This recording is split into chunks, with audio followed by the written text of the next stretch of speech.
കീർത്തനം 1 മുതൽ 6 വരെയുള്ള തിരുവചന ഭാഗങ്ങള്. 8-ാം സങ്കീർത്തനത്തില് 1 മുതൽ 6 വരെയുള്ള വചനഭാഗങ്ങള്. കർത്താവേ, ഞങ്ങളുടെ കർത്താവേ, ഭൂമിയിലെങ്ങും അവിടുത്തെ നാമം എത്ര മഹനീയം! അങ്ങയുടെ മഹത്വം ആകാശങ്ങൾക്ക് മീതെ പ്രകീർത്തിക്കപ്പെടുന്നു. ശത്രുക്കളെയും രക്തദാഹികളെയും നിശബ്ദരാക്കുവാൻ അവിടുന്ന് ശിശുക്കളുടെയും മുല കുടിക്കുന്ന കുഞ്ഞുങ്ങളുടെയും അധരങ്ങൾ കൊണ്ട് സുശക്തമായ കോട്ട കെട്ടി. അങ്ങയുടെ വിരലുകൾ വാർത്തെടുത്ത വാനിടത്തെയും അവിടുന്ന് സ്ഥാപിച്ച ചന്ദ്രതാരങ്ങളെയും ഞാൻ കാണുന്നു. അവിടുത്തെ ചിന്തയിൽ വരുവാൻ മാത്രം മനുഷ്യന് എന്ത് മേന്മയുണ്ട്! അവിടുത്തെ പരിഗണന ലഭിക്കുവാൻ മനുഷ്യപുത്രന് എന്ത് അർഹതയാണുള്ളത്! എന്നിട്ടും അവിടുന്ന് അവനെ ദൈവദൂതന്മാരെക്കാൾ അല്പം മാത്രം താഴ്ത്തി മഹത്വവും ബഹുമാനവും കൊണ്ട് അവനെ മകുടമണിയിച്ചു. അങ്ങ് സ്വന്തം കരവേലകൾക്കുമേൽ അവൻ ആധിപത്യം നൽകി എല്ലാറ്റിനെയും അവന്റെ പാദത്തിന് കീഴിലാക്കി. മനുഷ്യന്റെ വില എന്തെന്ന് ദൈവം മനുഷ്യനെ പഠിപ്പിക്കുന്ന സങ്കീർത്തനമാണ് 8-ാം സങ്കീർത്തനം 1 മുതൽ 6 വരെയുള്ള വാക്യങ്ങൾ. നമുക്ക് ഈ സന്ധ്യകളില് ഇന്നും നാളെയും ചെറിയ കൊച്ചു ചിന്തകളിലൂടെയും ശനിയും ഞായറും അല്പം നീണ്ട ചിന്തകളിലൂടെയും ഒരുമിച്ച് നമുക്കൊന്ന് കടന്നു പോകാം. സമയത്തിന്റെ പരിധിക്കുള്ളിൽ നമുക്ക് നിർത്തുകയും സമയത്ത് തുടങ്ങുകയൊക്കെ ചെയ്യാൻ ദിവസങ്ങൾ നമുക്കറിയാം. പ്രസംഗങ്ങളൊക്കെ എത്ര നന്നായിട്ട് പറഞ്ഞാലും എത്ര സരസമായിട്ട് അവതരിപ്പിച്ചാലും നീളം കൂടുമ്പം മനുഷ്യരെ മടുക്കും. അത് സാധാരണ രീതി. ഒരു അച്ഛന് ഒന്നാന്തരമായൊരു പ്രസംഗം ഒരുങ്ങിക്കൊണ്ട് ഞായറാഴ്ച കുർബാനയ്ക്ക് പള്ളിയിൽ വന്നു. അപ്പം അച്ഛന് ഇഷ്ടപ്പെട്ട വിഷയമായി 30 മിനിറ്റ് പറഞ്ഞേക്കാമെന്ന് കരുതിയ അച്ഛൻ വന്നത്. അപ്പം വന്നപ്പം ഒരു ആത്മായൻ മാത്രമേ കുർബാനയിൽ പങ്കെടുക്കാനായിട്ടുള്ളൂ. അപ്പം അച്ഛന്റെ മനപ്രയാസം. അച്ഛൻ പറഞ്ഞു, ഇങ്ങനെ ഒരാൾ മാത്രം ഉള്ളതുകൊണ്ട് ഞാൻ ഇന്ന് സുവിശേഷവായന കഴിഞ്ഞ് പ്രസംഗം പറയുകയില്ല. ചേട്ടൻ കാറോസുസ്ഥായിലോട്ട് നേരെ കയറിക്കോണം, ഞാൻ പ്രസംഗിക്കുന്നില്ല. ആള് ഇല്ലാത്തതുകൊണ്ടും ചേട്ടൻ മാത്രമേ ഉള്ളതുകൊണ്ടും. അപ്പം ചേട്ടൻ അച്ഛനെ നോക്കി ചിരിച്ചിട്ട് പറയാം, അച്ഛാ അത് മര്യാദയല്ല. ഒരു കോഴിയെ ഉള്ളെന്നും പറഞ്ഞ് തീറ്റ കൊടുക്കാതിരിക്കും, ഒരാടെ ഉള്ളെന്നും പറഞ്ഞ് പ്ലാല കൊടുക്കാതിരിക്കും, ഒരാത്മാവ് വെളിയിൽ ആവശ്യത്തിന് ഭക്ഷണമൊക്കെ കൊടുക്കണം. അച്ഛൻ അങ്ങനെ പോകണേ ശരിയല്ല. അച്ഛന് വല്ലാത്ത ആവേശമായി ചേട്ടന്റെ ഈ നല്ല വാക്ക് കേട്ടു.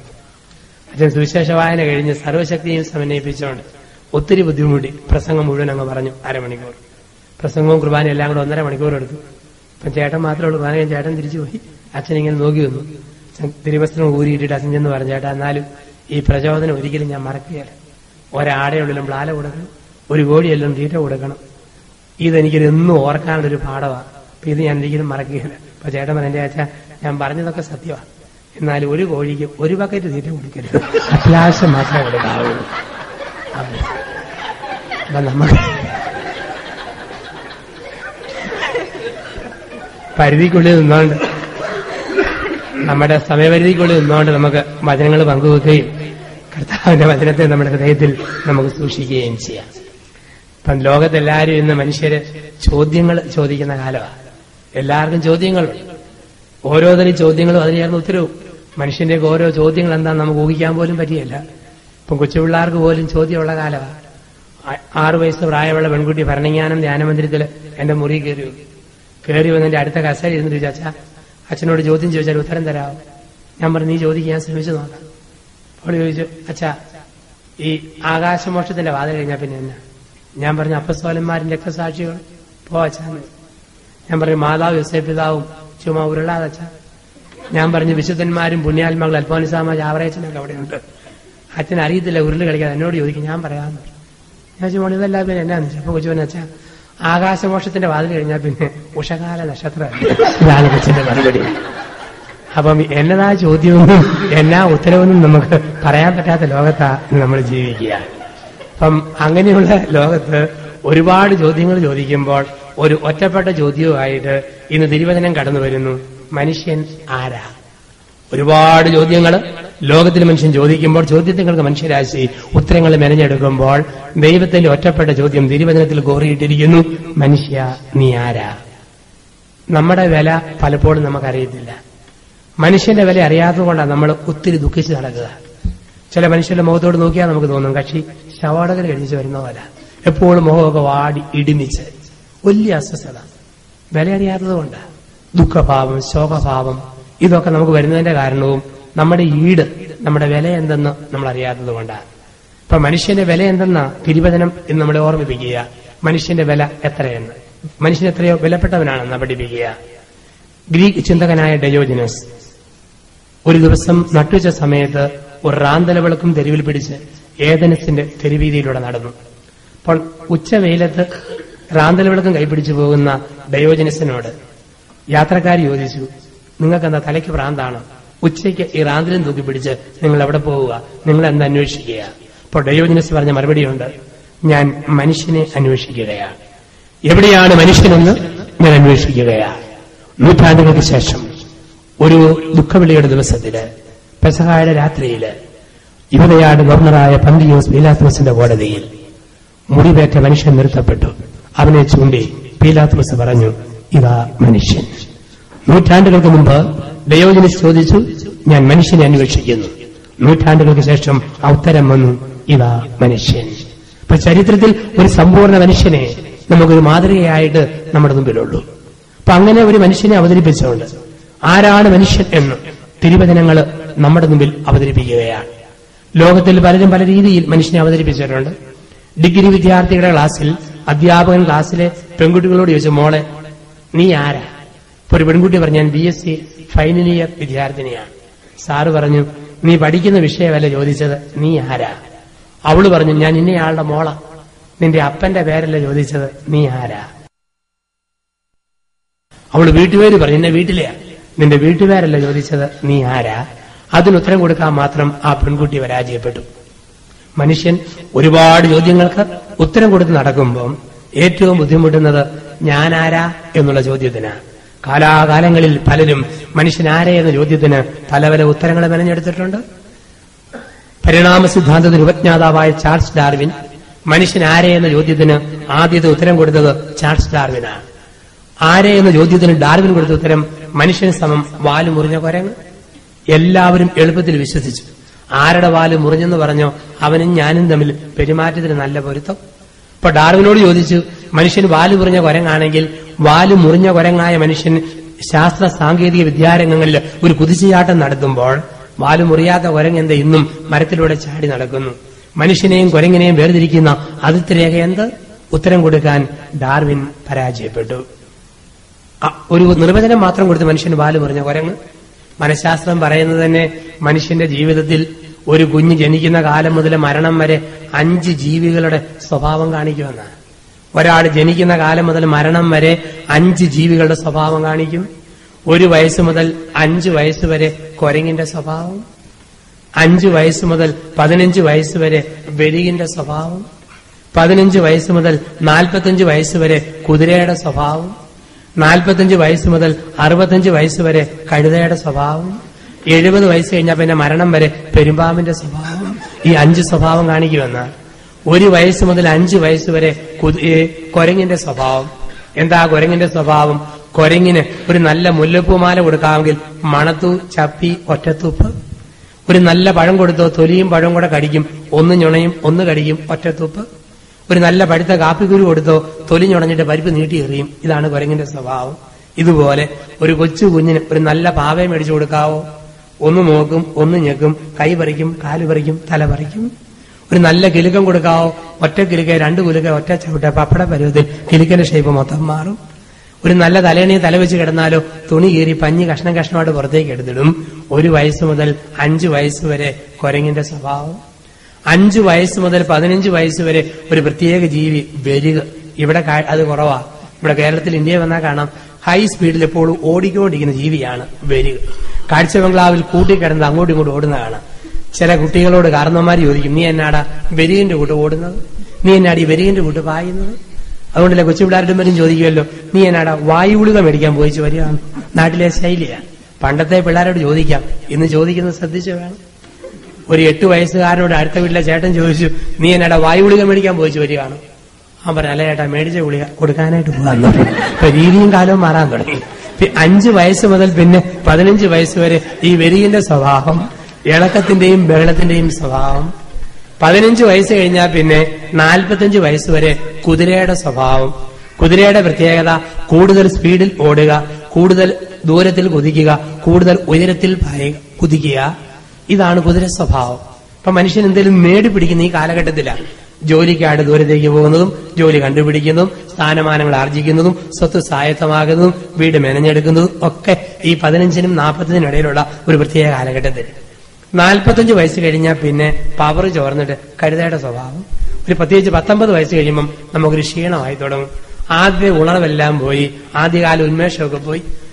10ഉം 12ഉം വയസ്സുള്ളപ്പോൾ 100 സ്റ്റെപ്പ് റോക്കറ്റ് വേഗത്തിൽ ഒറ്റ ഓടി കയറ്റും. 50 വയസ്സ് കഴിയുമ്പോൾ പകുതി കയറിയിട്ട് നോക്കും, എത്ര എണ്ണം കയറി, എന്നാ കയറാനുണ്ട്, ഒരണപ്പ് കഥപ്പ്. അലക്കുകാരൻ തുണി അലക്കി കഴുതയുടെ പുറത്ത് വെച്ചു കൊടുത്തു ഒരു വലിയ ഭാണ്ഡക്കെട്ടായിട്ട്. ഈ അലക്കുകാരൻ കഴുതപ്പുറത്ത് ഭാണ്ഡക്കെട്ടും കൊണ്ട് പോകുമ്പം കുറച്ച് കഴിഞ്ഞപ്പം കഴുത അണച്ചു കഥച്ചു ഒരു ക്ഷീണം. ഇതുപോലെ ഒരു ക്ഷീണത്തിന്റെയും കഥപ്പിന്റെയും കാലം വരും 50 വയസ്സ് കഴിയുമ്പോൾ. നമ്മൾ എന്തെല്ലാം മേക്കപ്പ് ചെയ്താലും എത്രമാത്രം സൗന്ദര്യത്തോട് ഒരുങ്ങി നടന്നാലും ദേഹം വഴങ്ങാത്ത ഒരു കാലം വരും. അതുകൊണ്ടാണ് മനഃശാസ്ത്രം പറയുക, നിങ്ങളുടെ 30കളിൽ നിങ്ങൾക്ക് കാമത്തെ അതിജീവിക്കാം, നിങ്ങളുടെ 40കളിൽ നിങ്ങൾക്ക് ശോഭത്തെ അതിജീവിക്കാം. പക്ഷേ എത്ര വയസ്സ് കഴിഞ്ഞാലും 50 വയസ്സ് കഴിഞ്ഞാൽ പിന്നെ നമുക്കൊന്നിനെയും അതിജീവിക്കാൻ പറ്റുകയില്ല. അതുകൊണ്ട് വിശുദ്ധരാകുന്നെങ്കിൽ 50ന് മുമ്പായിക്കോണം. 50 കഴിഞ്ഞ വാർദ്ധക്യത്തിലാകാവുന്ന ആരും കരുതിയേക്കരുത്. നമ്മുടെ ഞരമ്പിനെ നിയന്ത്രിക്കാൻ പറ്റുന്ന ഒരു കാലഘട്ടമുണ്ട്. ഞരമ്പിനെ അവിടെയല്ല ഭർത്താവ് ഭാര്യയോട് പറയല്ലേ, പണ്ട് നീ അങ്ങനെ അല്ലായിരുന്നു, ഇപ്പൊ എല്ലാം പറ്റി. പണ്ടത്തെ ആളല്ല, ഞരമ്പ് മാറിപ്പോയി. 40-50 ആകുമ്പോഴത്തേക്ക് ഞരമ്പിന് മാറ്റം വരും. കെട്ടിയോട് പറയും, താൻ പണ്ട് ഇങ്ങനെ അല്ലല്ലോ, ഇപ്പൊ എന്നാ ക്ഷിപ്രകോപ പറ്റിയല്ല. 30കളിൽ ശോഭത്തെ നിയന്ത്രിക്കാം, കാമത്തെ നിയന്ത്രിക്കാം. 40കളിൽ ശോഭത്തെ നിയന്ത്രിക്കാം. പക്ഷേ 50കൾ കഴിയുമ്പോഴത്തേക്ക് നിയന്ത്രിക്കാൻ മേലാത്തൊരു കാലം നമുക്കൊക്കെ വരും.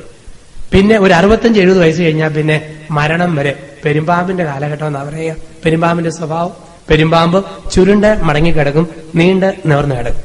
ഇടയ്ക്ക് കോഴിക്കുഞ്ഞിനെ വിഴുങ്ങും കിടക്കും, എലിയെ വിഴുങ്ങും കിടക്കും, തവളയെ വിഴുങ്ങും കിടക്കും. ഇതുപോലെ ചൂടുവെള്ളത്തിൽ കുളിക്കാൻ എഴുന്നേക്കും കിടക്കും, കുഴമ്പ് പുരട്ടാൻ എഴുന്നേക്കും കിടക്കും, പുഴുക്ക് തിന്നാൻ എഴുന്നേക്കും കിടക്കും. ഇങ്ങനൊരു കാലഘട്ടമുണ്ട്. അതുകൊണ്ടാണ് നമ്മുടെയൊക്കെ ജീവിതത്തിൽ ഇങ്ങനൊരു കാലഘട്ടം ഉണ്ടെന്ന് ഓർക്കണം. ഇന്ന് നമുക്കറിയാം, പലപ്പോഴും നമ്മുടെയൊക്കെ നാട്ടിൽ കാർന്നോന്മാരെന്ന് പറഞ്ഞു കഴിഞ്ഞാൽ ഇന്ന് റോഡ് ടാർ ചെയ്യുന്ന മിഷ്യൻ പോലെയാണ്. നമ്മുടെയൊക്കെ നാട്ടിൽ റോഡ് ടാർ ചെയ്യുന്ന മിഷ്യനുണ്ട്. ഇപ്പം പുതിയ വേൾഡ് ബാങ്കിന്റെയൊക്കെ വരവോടുകൂടി വലിയ മിഷ്യൻസ് ഒക്കെ വന്ന് റോഡുകളൊക്കെ പരമാവധി ഭംഗിയാക്കുന്ന ഒരു രീതിയുണ്ട്. ഇപ്പൊ ഈ റോഡ് ടാർ ചെയ്യുന്ന മിഷ്യന്റെ ഏറ്റവും വലിയ പ്രത്യേകത, റോഡ് മൊത്തം മാന്തി പൊളിച്ചതിന് ശേഷം മിറ്റലിട്ട് സിമെന്റ് ഇട്ട് 1 ഇഞ്ച് 2 ഇഞ്ച് ഒക്കെ ഇട്ട് ഇതിങ്ങനെ ഞരങ്ങി മൂടി കയറി സുന്ദരമായ റോഡുണ്ടാകും. ഈ റോഡ് ഉണ്ടായി, സുന്ദരമായ റോഡ് ഉണ്ടായി കഴിഞ്ഞാൽ പിന്നെ ഏറ്റവും അനാവശ്യമായ സാധനം ഏതെന്ന് ചോദിച്ചാൽ ഈ മിഷ്യനാണ്. ആർക്കും ഇഷ്ടമില്ല. കുന്തത്തിന്റെ ഒരു സ്വരം, ഇരിക്കുന്ന ഇരിപ്പ് കണ്ടില്ലേ, ഒരു സ്പീഡും ഇല്ല, ഇങ്ങനെ ഇരിക്കുക. വഴി സൈഡിൽ ഏറ്റവും വലിയ ശാപം പിന്നെ റോഡുണ്ടാക്കിയ മിഷ്യനാണ്. റോഡ് ഉണ്ടാക്കാൻ മിഷ്യൻ വളരെ നല്ലതാണ്. അന്ന് ഈ കുറുകുറുപ്പ് പ്രശ്നമില്ല, സ്വരം ഒരു പ്രശ്നമില്ല. നല്ല സുന്ദരമായ റോഡായി കഴിഞ്ഞാൽ പിന്നെ ഈ മിഷ്യനെ പിന്നെ ആർക്കും കാണണ്ട. ശല്യം, എപ്പോഴും കാർക്കിച്ച് തുപ്പി ചുമച്ച് പറിച്ചിരിക്കുന്നു. സ്വരം ഉണ്ടാക്കുന്നൊരു മിഷ്യൻ ഇങ്ങനെ കൊണ്ടിരിക്കുന്നു. ചെറുപ്പക്കാരൊക്കെ നല്ല ചെത്തുശൈലി സ്പീഡിൽ ഓടുമ്പോൾ സ്പീഡില്ലാത്ത വണ്ടി ഞൊണ്ടി ഞരങ്ങി പുറകെ നിൽക്കുന്നു. നമ്മൾ പ്രായം ചെന്നതിനെ കുറിച്ച് അങ്ങനെയൊക്കെ പറയും. പക്ഷെ ഇങ്ങനൊരു കാലം നമുക്കും കാത്തിരിപ്പുണ്ട്. ഒരു പെരുമ്പാമ്പിന്റെ കാലഘട്ടം. പച്ചല വീഴുമ്പം പച്ചല ചിരിക്കരുതെന്ന് പറയുന്നത് കൊണ്ടാണ്. ഈ 5 കാലഘട്ടങ്ങളിലൂടെ നമ്മളൊക്കെ കടന്നുപോയേ പറ്റുള്ളൂ മനുഷ്യ ജീവിതത്തില്. ഇപ്പൊ മനഃശാസ്ത്രം പറയുന്നു, മനുഷ്യനിൽ ഒരു ജന്തു സ്വഭാവമുണ്ട്, അതിനെ അപഗ്രഥിക്കുന്ന മനുഷ്യന്റെ ജീവിതത്തിൽ 5 കാലഘട്ടങ്ങൾ. അതൊരു ചിന്ത. സിഗ്മണ്ട് ഫ്രോയിഡ് എന്ന മനഃശാസ്ത്രജ്ഞൻ പറഞ്ഞു, മനുഷ്യൻ എന്ന് പറഞ്ഞാൽ man is a bundle of sex. മനുഷ്യൻ ലൈംഗികതയുടെ പാണ്ടക്കെട്ടാണ്. മനുഷ്യനെ അപഗ്രഥിച്ച മനുഷ്യനാണ് സിഗ്മണ്ട് ഫ്രോയിഡ്. മനുഷ്യന് ഒരു വശം മാത്രം കൊണ്ട്, കാരണം ഈ പ്രാന്തന്മാരിലും പ്രാന്തികളിലും ഉള്ള ഏറ്റവും വലിയ പ്രത്യേകതയാണ് സെക്സിന്റെ ചൊവ, സെക്സിന്റെ വർത്തമാനം. എപ്പോഴും ലൈംഗികതയുടെ ചൊവ്വയുള്ള വർത്തമാനം പ്രാന്തന്മാരും പ്രാന്തികളും പറഞ്ഞുകൊണ്ടിരിക്കും. സിഗ്മണ്ട് ഫ്രോയിഡ് നോർമൽ മനുഷ്യരെ അധികം കണ്ടിട്ടില്ല. അദ്ദേഹം ചികിത്സിച്ചത് മുഴുവൻ പ്രാന്തന്മാരെയും പ്രാന്തികളെയായിരുന്നു. അതുകൊണ്ട് അദ്ദേഹം എത്തിയ conclusion, man is a bundle of sex. മനുഷ്യൻ ലൈംഗികതയുടെ പാണ്ടക്കെട്ടാണ്. ഞാൻ തിരുവനന്തപുരത്ത് ലോ അക്കാഡമിയിൽ പഠിച്ചുകൊണ്ടിരിക്കുന്ന സമയത്ത് അവിടെ ഊളമ്പാറ മാനസിക രോഗാശുപത്രി അടുത്തുണ്ട്. എല്ലാ മാസത്തിലെ അവസാന ഞായറാഴ്ച അവിടെ പ്രാർത്ഥനയ്ക്ക് വേണ്ടി ചെല്ലും. പ്രാന്ത് കുറഞ്ഞവർ പ്രാർത്ഥിക്കാൻ വേണ്ടി അച്ഛന്റെ കൂടെ വന്ന് നിൽക്കും. ഞങ്ങൾ ഇങ്ങനെ പ്രാർത്ഥിക്കുമ്പോൾ പ്രാന്ത് കുറയാത്ത കുറെ പേര് അപ്പുറത്ത് നിൽപ്പുണ്ട്. ഞങ്ങൾ ഇവിടെ നിന്ന് ശതമാനം പറയുമ്പോൾ തമ്പുരാന്റെ അമ്മയെന്ന് പറയുമ്പോൾ അപ്പുറത്ത് തമ്പുരാന്റെ അമ്മ നിന്റെ അമ്മയുടെ അമ്മയെന്നും പറഞ്ഞ് കുറേയേറെ പേര് അപ്പുറത്ത് നിൽപ്പുണ്ട്. ശുദ്ധപട്ട് പിടിച്ചവര്. എന്തു പറഞ്ഞാലും സെക്സിന്റെ ചൊവ്വയുള്ള വർത്തമാനം മാത്രമേ ഇവരുടെ വായിന്ന് വരുള്ളൂ. നമ്മുടെ സ്വന്തപ്പെട്ടവരാരും ഇല്ലെങ്കിൽ കാണാൻ ഏറ്റവും രസമുള്ള സ്ഥലം പ്രാന്താശുപത്രിയാണ്. നമ്മുടെ സ്വന്തം ആരും ഉണ്ടാകരുതെന്ന് മാത്രമേ ഉള്ളൂ. എന്തെല്ലാം കാഴ്ചകൾ. ഒരു ദിവസം 2 പ്രാന്തന്മാര് മുഴുത്ത ഒരുത്തൻ ഒരു വലിയ ആണി കയ്യിലെടുത്ത് പിടിച്ചിരിക്കുന്നു. ആണി എടുത്ത് പിടിച്ചിട്ട് അവൻ ഭിത്തിയെ ആണിയുടെ മൂട് വെച്ചിട്ട് മുനക്കിട്ട് ഇടിച്ച് ഭയങ്കര ഇടി. അപ്പൊ മറ്റവൻ ചോദിക്കടാ, ഇത്ര നാള് മരുന്ന് കഴിച്ചിട്ട് നിന്റെ പ്രാന്തനൊരു കുറവും വന്നില്ലേ? തിരിച്ചറിവ് പോലും ഇല്ലാതെ പോയല്ലോ. പൊന്നു പ്രാന്ത, അത് ഈ ഭിത്തിക്കുള്ള ആണിയല്ല, ആ ഭിത്തിക്കുള്ള ആണിയാ, അവിടെ കൊണ്ട് ചടിക്കുക. ഇതാണ് മെന്റൽ ഹോസ്പിറ്റൽ എന്ന് പറയാം. അപ്പൊ നമ്മുടെ ആരും ഇല്ലെങ്കിൽ കാണാൻ ഏറ്റവും രസകരമായ കാഴ്ചയാണ്. ഈ ഭ്രാന്തന്മാര് വരുമ്പോഴത്തേക്ക് ഡോക്ടർ 10ഉം 15ഉം പേര് OPയിൽ സ്വീകരിച്ചിട്ട് ഇവരെ നോക്കിയിട്ട് ഒരു നിർദ്ദേശം കൊടുത്തു വിടും. അകത്തെ മുറിയിലേക്ക് പോവുക, ഒരകത്തേക്ക് കയറ്റി വിടും. എന്നുവെച്ചാൽ ഇവർക്ക് ചെറിയ ഷോക്ക്, ചെറിയ ടാബ്ലറ്റ്, മൈൽഡ് ഷോക്ക് ഒക്കെ കൊടുത്തിട്ട് 30 ദിവസം ഇവരുടെ പരീക്ഷണമൊക്കെ നടത്തും. അപ്പൊ 30 ദിവസം കഴിഞ്ഞിട്ട് പിന്നെ ഇവരെ ഇറക്കിക്കൊണ്ടിരുമ്പം ഈ ആദ്യം വരുമ്പം ഡോക്ടർ ഒരു സജഷൻ കൊടുക്കും. ഡോക്ടർ പറയുന്നത് ഇങ്ങനെയാണ്: ഇതാ നിനക്കൊരു ഹെർക്കുലീസ് സൈക്കിൾ തന്നിരിക്കുന്നു, നീ ആഞ്ഞ് ചവിട്ടുക. ഇപ്പൊ എല്ലാവരും ചവിട്ട് സൈക്കിൾ ഉണ്ടെന്നുള്ള രീതിയില്ല. കുറച്ച് പറയുമ്പോൾ അവൻ വിശ്വസിക്കും സൈക്കിൾ ഉണ്ടെന്ന്. ചവിട്ടി വേർക്കും, വളവേ കയറ്റം ഇറക്കമൊക്കെ പോകുന്ന കാണാം. വലിയ ബുദ്ധിമുട്ടാണ്. 1 മാസം കഴിഞ്ഞ് തിരിച്ചിറക്കി കൊണ്ടുവന്നിട്ട് പറയും, ഇതാ നിങ്ങൾക്ക് വീണ്ടും ഹെർക്കുലീസ് സൈക്കിൾ തന്നിരിക്കുന്നു, ആഞ്ഞാഞ്ഞ് ചവിട്ടുക. പ്രാന്ത് കുറഞ്ഞവർക്കറിയാം സൈക്കിൾ ഇല്ല, അവർ ചവിട്ടുകയല്ല. പ്രാന്തമുള്ളവർ ചവിട്ടിക്കൊണ്ടിരിക്കും, കുറയാത്തൊരു പൂർവാധി ശക്തിയോടെ ചവിട്ടിക്കൊണ്ടിരിക്കും. അപ്പം 15 പേരെ ഇറക്കി കൊണ്ടുവന്ന് ചവിട്ടിക്കോളാൻ പറഞ്ഞു. എല്ലാവരും ചവിട്ടോടി ചവിട്ട്. ഒരുത്തൻ മാത്രം മസിലും പിടിച്ച് ഡോക്ടറെ നോക്കി ചിരിച്ചോണ്ട് വന്നു. അപ്പം ഡോക്ടർക്ക് മനസ്സിലായി ഇവന് മാത്രമേ പറഞ്ഞിട്ടുള്ളൂ, ബാക്കി എല്ലാവർക്കും വട്ട് കൂടിയിട്ടേ ഉള്ളൂ. ഡോക്ടർ ഇവനെ മറ്റുള്ളവരെ അകത്തേക്ക് കയറ്റി പൂട്ടിയിട്ട് ഇവന് ഡിസ്ചാർജ് ഷീറ്റ് എഴുതി കൊടുത്തു. ഇറങ്ങിപ്പോകുന്നത് പെട്ടി കൈ കൊടുത്തു. അപ്പൊ ഒരു ചോദ്യം അവസാനം ചോദിക്കും, നീ എന്താ ചവിട്ടാത്തത്? പറയേണ്ട മറുപടി, ഇല്ലാത്ത സൈക്കിൾ എങ്ങനെ ചവിട്ടും എന്ന് പറഞ്ഞാൽ നോർമലായെന്ന്. ഇവനോട് നീ എന്നാ ചവിട്ടാത്തത്? അവൻ പറഞ്ഞു, സാർ ഞാൻ ഇറക്കം വിട്ടുകൊണ്ടിരിക്കുകയെന്ന് പറഞ്ഞു. അനങ്ങാതെ പിടിച്ചിരിക്കുന്ന രീതി. ഇതാണ് മെന്റൽ ഹോസ്പിറ്റൽ എന്ന് പറയുക, മാനസിക രോഗികളുടെ കേന്ദ്രം. അപ്പം ഈ സിഗ്മണ്ട് ഫ്രോയിഡ് കണ്ടത് മുഴുവൻ ഈ പ്രാന്തന്മാരെയും പ്രാന്തികളെയുമാണ്. അവസാനം അദ്ദേഹം പറഞ്ഞു, man is a bundle of sex. മനുഷ്യന് സെക്സിന്റെ ഭാണ്ഡക്കെട്ടാണ്, ലൈംഗികതയുടെ ഭാണ്ഡക്കെട്ടാണ്. ഇപ്പോൾ ഡാർവിൻ പറഞ്ഞു മനുഷ്യൻ വാലുമുറിഞ്ഞ കുരങ്ങാണ്. മനുഷ്യന്റെ ജന്തു സ്വഭാവത്തെ ഡാർവിൻ കണ്ടു, മനുഷ്യന്റെ സെക്സിന്റെ അതിപ്രസരത്തെ ഈ സിഗ്മണ്ട് ഫ്രോയിഡ് കണ്ടു. വീണ്ടും ഫ്രെഡറിക് നീറ്റ്ഷെ എന്ന് പറയുന്ന ഒരു നിരീശ്വരവാദി മനുഷ്യനെ നിർവചിച്ചത്, ഭൂമി ഒരു വലിയ ഗോളമാണ്, ഈ ഗോളത്തെ പൊതിയുന്ന ഒരു വലിയ ചർമ്മമുണ്ട്, ആ ചർമ്മത്തിൽ മാരകമായ പല രോഗങ്ങളുണ്ട്, ഏറ്റവും മാരകമായ രോഗത്തിന്റെ പേര് മനുഷ്യൻ. അതുകൊണ്ട് മനുഷ്യൻ നടത്താവുന്ന ഏറ്റവും നല്ല തെരഞ്ഞെടുപ്പ് ആത്മഹത്യ ചെയ്യുക. ഈ ഭൂമി ഒരു വലിയ ഗോളത്തെ ചർമ്മം കൊണ്ട് പൊതിഞ്ഞിരിക്കുന്നു, ചർമ്മത്തിൽ മാരകമായ രോഗങ്ങളുണ്ട്, ഏറ്റവും മാരകമായ രോഗത്തിന്റെ പേര് മനുഷ്യൻ. അതുകൊണ്ട് മനുഷ്യന് നടത്താൻ പറ്റുന്ന ഏറ്റവും നല്ല തെരഞ്ഞെടുപ്പ് ആത്മഹത്യയാണ്. ഇതായിരുന്നു നീറ്റ്ഷെയുടെ തിയറി. ആ മനുഷ്യന്റെ അന്ത്യവും അങ്ങനെ തന്നെ. അദ്ദേഹത്തിന്റെ സുഹൃത്തായിരുന്നു ജീൻ പോൾ സാർത്ത് എന്ന മനഃശാസ്ത്രജ്ഞൻ.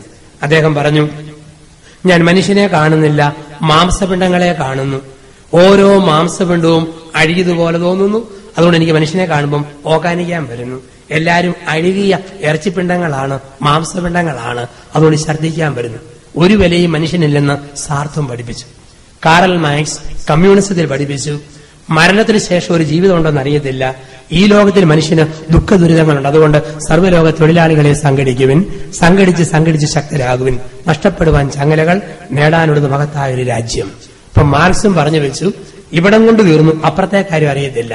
അപ്പൊ ലോകത്തിന്റെ ഫിലോസഫികൾ മുഴുവൻ മനുഷ്യന്റെ മനസ്സിൽ പതിവിച്ച ചിന്ത, മനുഷ്യൻ ശരീരം മാത്രമാ, സിമിത്തേരി കൊണ്ട് തീരും, 6 അടി നീളമുള്ള ശവക്കോട്ട കൊണ്ട് ജീവിതം തീരും, ശവക്കലറ കൊണ്ട് ജീവിതം തീരും എന്ന് ലോകത്തിന്റെ തത്വശാസ്ത്രങ്ങൾ പഠിപ്പിച്ചപ്പോൾ ദൈവത്തിന്റെ വേദപുസ്തകം മനോഹരമായൊരു ചിന്ത നമുക്ക് തന്നു.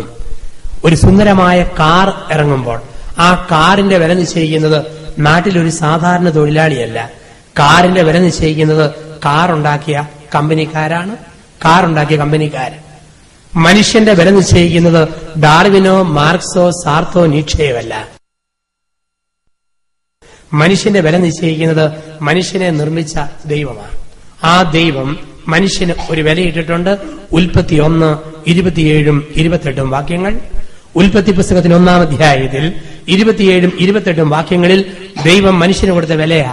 ദൈവം മനുഷ്യനെ ദൈവത്തിന്റെ ഛായയിൽ സൃഷ്ടിച്ചു, അവന്റെ രൂപത്തിലും അവന്റെ സാദൃശ്യത്തിലും സൃഷ്ടിച്ചു.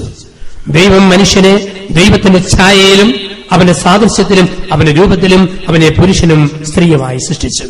വീണ്ടും യെശയ്യായുടെ പ്രവചനം 43-ാം അധ്യായത്തിൽ 1 മുതൽ 5 വരെ വാക്യങ്ങൾ, പ്രത്യേകിച്ച് 4-ാം തിരുവചനം. ദൈവം മനുഷ്യനിട്ട വിലയാണ്. യെശയ്യ 43:4, മകനെ മകളെ, നീ എനിക്ക് വിലപ്പെട്ടവനും പ്രിയങ്കരനും അമൂല്യയും ബഹുമാന്യയുമാണ്. ഭയപ്പെടേണ്ട, ഞാൻ നിന്റെ കൂടെയുണ്ട്. നീ വിലപ്പെട്ടവനാണ്, അമൂല്യനാണ്, പ്രിയങ്കരനാണ്, ബഹുമാന്യയാണ്. ഇതാണ് ദൈവമിട്ട വില. വീണ്ടും നമ്മൾ വായിച്ചു കേട്ടു 8-ാം സങ്കീർത്തനം. ആരാ മനുഷ്യൻ? മാലാഖമാരേക്കാൾ അല്പം മാത്രം താഴെയായവൻ. ദൈവം മനുഷ്യനെ സൃഷ്ടിച്ചപ്പം മാലാഖമാർ ചോദിച്ചു, നീ എന്തോ സൃഷ്ടിക്കുന്നത്? ജീവികളെ മുഴുവൻ സൃഷ്ടിച്ചു, ദൈവദൂതന്മാരെ സൃഷ്ടിച്ചു, ഇനി പ്രത്യേകിച്ച് ഒരു എക്സ്ട്രാ സൃഷ്ടി നീ എന്താ നടത്തുക? അപ്പൊ ദൈവം പറഞ്ഞു, നിങ്ങളെക്കാൾ അല്പം താഴെ നിങ്ങൾക്കില്ലാത്തതും ജന്തുക്കൾക്കില്ലാത്തതുമായ ഒരു പ്രത്യേക സമ്മാനം കൊടുത്തുകൊണ്ട് ഞാൻ മനുഷ്യനെ സൃഷ്ടിക്കാൻ പോവാ. അപ്പൊ മാലാഖമാർ ചോദിച്ചു, ഞങ്ങൾക്കില്ലാത്തതും ജീവജാലങ്ങൾക്കില്ലാത്തതുമായ എന്ത് പ്രത്യേകതയാ നീ സൃഷ്ടിക്കുന്ന മനുഷ്യന് കൊടുക്കാൻ പോകുന്നതോ? അപ്പൊ ദൈവം പറഞ്ഞു, ഞാൻ കൊടുക്കാൻ പോകുന്ന സമ്മാനം സ്വാതന്ത്ര്യം. മാലാഖമാർക്ക് സ്വാതന്ത്ര്യമില്ല. അവർക്ക് രാവും വെളുപ്പും പരിശുദ്ധൻ എന്ന് പറഞ്ഞ യന്ത്രം പോലെ പാടാനേ പറ്റുള്ളൂ. അവർക്ക് സ്വാതന്ത്ര്യമില്ല. ജീവജാലങ്ങൾക്ക് സ്വാതന്ത്ര്യമില്ല. അവർക്കുള്ളത് നാച്ചുറൽ ഇൻസ്റ്റിങ്ക്റ്റ് ആണ്, പ്രകൃതി വാസനയാണ്. മനുഷ്യന് മാത്രമേ സ്വാതന്ത്ര്യമുള്ളൂ. ദൈവം കൊടുത്ത വലിയ സമ്മാനമാണ്. അപ്പൊ മാലാഖമാര് പറഞ്ഞു, സ്വാതന്ത്ര്യം കൊടുത്തേക്കരുത്. നീ അങ്ങനെ സ്വാതന്ത്ര്യം കൊടുത്താൽ ഒരു കാലത്ത് ഒരു വീരപ്പൻ ഉണ്ടാകും, ഒരു ബില്ലാദൻ ഉണ്ടാകും. അവിടെ നീ ഇത് കൊടുത്തേക്കരുത്. അപ്പൊ തമ്പുരാൻ പറഞ്ഞു, കുഴപ്പമില്ല, അങ്ങനെ ഉണ്ടായാൽ ലോകത്ത് ഒരു അൽഫോൻസാമയും ഉണ്ടാകും, ഒരു രാമപുരം കുഞ്ഞച്ചനും ഉണ്ടാകും, ഒരു മദർ തെരേസയും ഉണ്ടാകും. അതിന് സ്വാതന്ത്ര്യം കൊടുത്തേ പറ്റൂ. ദുരുപയോഗിച്ചാൽ പിശാചാകാം, ഉപയോഗിച്ചാൽ മാലാഖയായിട്ട് മാറാം. ദൈവം പർദീസായിലെ മനുഷ്യനും പഴം പറിക്കുമല്ലോ എന്ന് പറഞ്ഞ് ദൈവം മരവും പറിച്ചുകൊണ്ട് പോവുകയല്ല. മരം നിർത്തും. സ്വാതന്ത്ര്യം കൊടുത്താൽ പിന്നെ ദൈവം എടുക്കുകയല്ല. കാരണം ദൈവം ഒരിക്കൽ കൊടുത്താൽ പിന്നെ എടുക്കുക. ചില ചോദിക്കും, എന്തിനാ ദുഷ്ടനെ പന പോലെ വളർത്തുന്നതെന്ന് ചോദിക്കും. ചില മനുഷ്യർക്ക് സംശയമുണ്ട്, എന്തിനാ പന പോലെ വളർത്തുന്നത്? പന പോലെ വളർത്തുന്നത് 2 കാര്യത്തിന് വേണ്ടിയാ. ഒന്ന്, ചെത്തി കള്ളു കുടിക്കാൻ വേണ്ടി അവനെ പന പോലെ വളർത്തും. രണ്ടാമത്, പനയ്ക്കൊരു വലിയ പ്രത്യേകതയുണ്ട്. പന വീണാ പിന്നെ പൊക്കാൻ പാടാം. ബാക്കി ഏത് മരം പൊക്കാം, ഈ പന വീണു അവസാനത്തെ വീഴ്ച പിന്നെ പൊക്കാൻ പറ്റിയല്ല. ദുഷ്ടന്മാര് പന പോലെ വളർന്ന അവസാനത്തെ വീഴ്ചയുണ്ട്, ആർക്കും പൊക്കാൻ പറ്റാത്ത വിധത്തില്. ദൈവം എന്നാലും സ്വാതന്ത്ര്യം കൊടുക്കും നമുക്ക്, ഒരു വലിയ സ്വാതന്ത്ര്യം. സൃഷ്ടിയുടെ മകുടമായിട്ട് ദൈവ മനുഷ്യനെ സ്വതന്ത്രനായിട്ട് സൃഷ്ടിച്ചു എന്നാ പറയുക. 986 മരാമൺ കൺവെൻഷൻ നടക്കുന്ന സമയം പമ്പയുടെ മണൽപ്പരപ്പില് അന്ന് 1,00,000 പേര് ആ കൺവെൻഷനിൽ പങ്കെടുക്കാൻ വന്നിട്ടുണ്ട്. അന്ന് ഒരു പ്രത്യേക മനുഷ്യൻ പ്രസംഗിക്കാൻ വന്നതുകൊണ്ട് ഞാനും ആദ്യമായിട്ട് കോഴഞ്ചേരിയിൽ പമ്പയുടെ മണൽപ്പരപ്പില് ആ പ്രസംഗം കേൾക്കാൻ വേണ്ടി ചെന്നു. നീൽ ആംസ്ട്രോങ്ങിനോട് കാലുകുത്തിയ കേണൽ ജെയിംസ് ഇർവിന്റെ സാക്ഷ്യം. അദ്ദേഹം വേദിയിലേക്ക് വന്നപ്പം 1,00,000 ആൾക്കാർ പഞ്ചപുച്ചവടക്കി മുട്ടുസൂചി നിരത്തി വീണ കേൾക്കാവുന്ന നിശബ്ദതയിൽ ആ മനുഷ്യനെ നോക്കിക്കൊണ്ടിരുന്നു. അപ്പോൾ ആ മനുഷ്യൻ പറഞ്ഞു, നിങ്ങൾ എന്നെ നോക്കുന്ന കണ്ടാൽ തോന്നും ഈ ലോകത്ത് നടന്ന ഏറ്റവും വലിയ അത്ഭുതം മനുഷ്യൻ ചന്ദ്രനിൽ കാലുകുത്തിയതാണെന്ന്. എന്നാൽ ചന്ദ്രനിൽ കാലുകുത്തി ഞങ്ങൾക്ക് നിങ്ങളോട് പറയാനുള്ളത്, മനുഷ്യൻ ചന്ദ്രനിൽ കാലുകുത്തിയതല്ല ഏറ്റവും വലിയ കാര്യം. പിന്നെ 2000 വർഷങ്ങൾക്ക് മുമ്പ് ദൈവം ഭൂമിയിൽ മനുഷ്യനായി കാലുകുത്തിയതാ ഏറ്റവും വലിയ സംഭവം. അതുകൊണ്ട് ചന്ദ്രനിൽ കാലുകുത്തി ഞങ്ങൾ ആദ്യം ചെയ്തത് 8-ാം സങ്കീർത്തനം 1 മുതൽ 6 വരെ ഹൃദയത്തിൽ പ്രാർത്ഥിച്ചെന്ന. ഇപ്പൊ നമ്മൾ വായിച്ചു കേട്ട വചനം 8-ാം സങ്കീർത്തനം 1 മുതൽ 6 വരെ. കർത്താവേ, എന്റെ കർത്താവേ, നിന്റെ ചിന്തയിൽ വരാൻ മാത്രം മനുഷ്യന് മേന്മയുണ്ട്. ദൈവദൂതന്മാരെക്കാൾ അല്പം മാത്രം താഴെയായി നീ മനുഷ്യനെ സൃഷ്ടിച്ചു, സൂര്യചന്ദ്രന്മാരെ അവന്റെ പാദത്തിന് കീഴിലാക്കി. അപ്പൊ ദൈവം നമ്മളെ സൃഷ്ടിയുടെ മകുടമായി സൃഷ്ടിച്ചപ്പം ആ വില മനസ്സിലാക്കുക. ഒരപ്പൻ ഒരു ഭർത്താവ് ഓർക്കണം, ഞാൻ വിലപ്പെട്ടവനാണ്, വിലപ്പെട്ടവളാണ്. എന്റെ ജീവിതാന്തസ്സിന് ചേരാത്ത ഒരു സംസാരമോ വാക്കോ പ്രവൃത്തിയോ എന്നിൽ നിന്നുണ്ടാകരുത്. ഒരമ്മ ഒരു ഭാര്യ ഓർക്കണം, ഞാൻ വിലപ്പെട്ടവളാണ്, ദൈവം വിലപ്പെട്ട ജീവിതാന്തസ് തന്നതാ. ഒരു ഭാര്യയ്ക്ക് ഒരമ്മയ്ക്ക് ചേരാത്ത പദപ്രയോഗങ്ങൾ എന്റെ നാക്കേന്ന് വരരുത്. ഒരച്ഛൻ ഒരു സിസ്റ്റർ ഓർക്കണം, സഭയിൽ ദൈവം മുദ്ര കുത്തി ശുശ്രൂഷയ്ക്ക് വേർതിരിച്ചതാ. ഒരു വൈദികന് ചേരാത്ത പദങ്ങളോ വാക്കുകളോ ബന്ധങ്ങളോ പദപ്രയോഗങ്ങളോ ജീവിതത്തിൽ ഉണ്ടാകരുത്. കാരണം നമ്മൾ വിലപ്പെട്ടവരാ. ദൈവം നമുക്കൊരു വില ഇട്ടിട്ടുണ്ട്. ആ വിലയേക്കാൾ കുറഞ്ഞതായിട്ട് നമ്മൾ ഒരിക്കലും കാണരുത്. അങ്ങനെ മനുഷ്യരായിട്ട് നമ്മൾ ജീവിച്ചു പോകുമ്പം ആ ജീവിതത്തിൽ ദൈവം ചിലപ്പോൾ നമുക്ക് കൈപ്പേറിയ ചില കൊച്ചു കൊച്ചു അനുഭവങ്ങൾ തരും. അതൊന്നും കണ്ട് നമ്മൾ വാടുകയരുത്. കാരണം ദൈവം എന്തിനു വേണ്ടിയാ? മനുഷ്യനാട് ലോകത്ത് ജീവിക്കുന്ന നമുക്ക് എല്ലാം അറിയുന്ന ദൈവം ചില കൈപ്പേറിയ അനുഭവങ്ങൾ തരുമ്പോ നമ്മളൊക്കെ ഓർക്കണം, മനുഷ്യ ജീവിതത്തിൽ ദൈവം എന്നെ ഒരുക്കിക്കൊണ്ടിരിക്കുക. ഓരോ കൈപ്പേറിയ അനുഭവം തരുമ്പോൾ ഓർക്കണം, ദൈവം എന്നെ ഒരുക്കിക്കൊണ്ടിരിക്കുക. കാരണം ദൈവത്തിന്റെ സ്നേഹത്തിന്റെ ഒരു വലിയ പ്രത്യേകതയാ ഒരുക്കിക്കൊണ്ടിരിക്കുന്ന സ്നേഹം. അതാണ് ഉൽപ്പത്തി പുസ്തകം 1-ാം അധ്യായത്തിൽ കാണുക. മനുഷ്യനെ സൃഷ്ടിക്കുന്നതിന് മുമ്പ് ദൈവം ഒരു പറുദീസ ഒരുക്കി. യോഹന്നാൻ 14 പറയുന്നു, പിതാവിന്റെ ഭവനത്തിൽ ഞാൻ നിങ്ങൾക്ക് വേണ്ടി വാസസ്ഥലം ഒരുക്കും. പൗലോസ്ലീഹ പറയുന്നു, ദൈവം നമുക്ക് വേണ്ടി ഒരുക്കിയത് കണ്ണ് കണ്ടിട്ടില്ല, കാത് കേട്ടിട്ടില്ല, മനുഷ്യഹൃദയം ആസ്വദിച്ചിട്ടില്ല. ഓരോന്നും വരുമ്പോൾ ഓർക്കണം, ദൈവം എനിക്ക് വേണ്ടി എന്തോ വഴികൾ ഒരുക്കുന്നു. നമ്മൾ ആരെങ്കിലും പണ്ട് കരുതിയിട്ടുണ്ടോ? എന്റെ കുഞ്ഞുനാളിൽ ഞാൻ ആകാശത്തോടെ വിമാനം പോകുമ്പോൾ ഞാൻ അത്ഭുതത്തോടെ നോക്കിയിട്ടുണ്ട്. കുരിശ് പോലൊരു സാധനം പറന്നു പറന്നു പോകുന്നു. എന്തുവാ ഇതെന്ന് പലപ്പോഴും ഓർത്തിട്ടുണ്ട്. ഇവിടെ എന്തെങ്കിലും എത്തുമെന്ന് ഞാനോ കുട്ടിക്കാലത്ത് നിങ്ങളോ ആരും കരുതിയിട്ടില്ല. അന്നത്തെ കുട്ടിക്കാലങ്ങളിൽ ദൈവം ചില അനുഭവങ്ങളിലൂടെയൊക്കെ നമ്മളെ കടത്തിക്കൊണ്ടുപോയി വിദേശത്തിന്റെ ഈ മണ്ണിൽ വന്ന് വേരുറപ്പിക്കാൻ തക്ക വിധത്തിൽ മനസ്സിനെ പാകപ്പെടുത്തിയ കട്ടിയുള്ള അനുഭവങ്ങൾ. ഇസ്രായേൽ മക്കളെ ദൈവം 450 വർഷക്കാലം ഈജിപ്തിൽ ഒരുക്കി.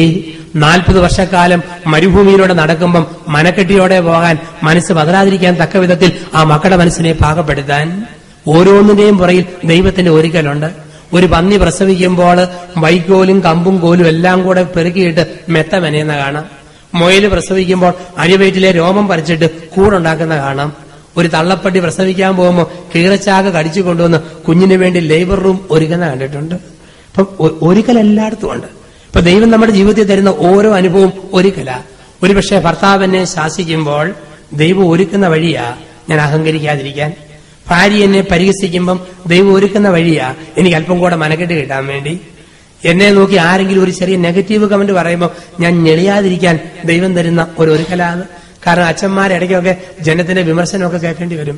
അങ്ങനെ കേട്ടാലേ അച്ഛന്മാരും പക്വതയുള്ളവരായിട്ട് മാറുന്ന ചരിത്രം പഠിപ്പിക്കുന്ന പാഠം.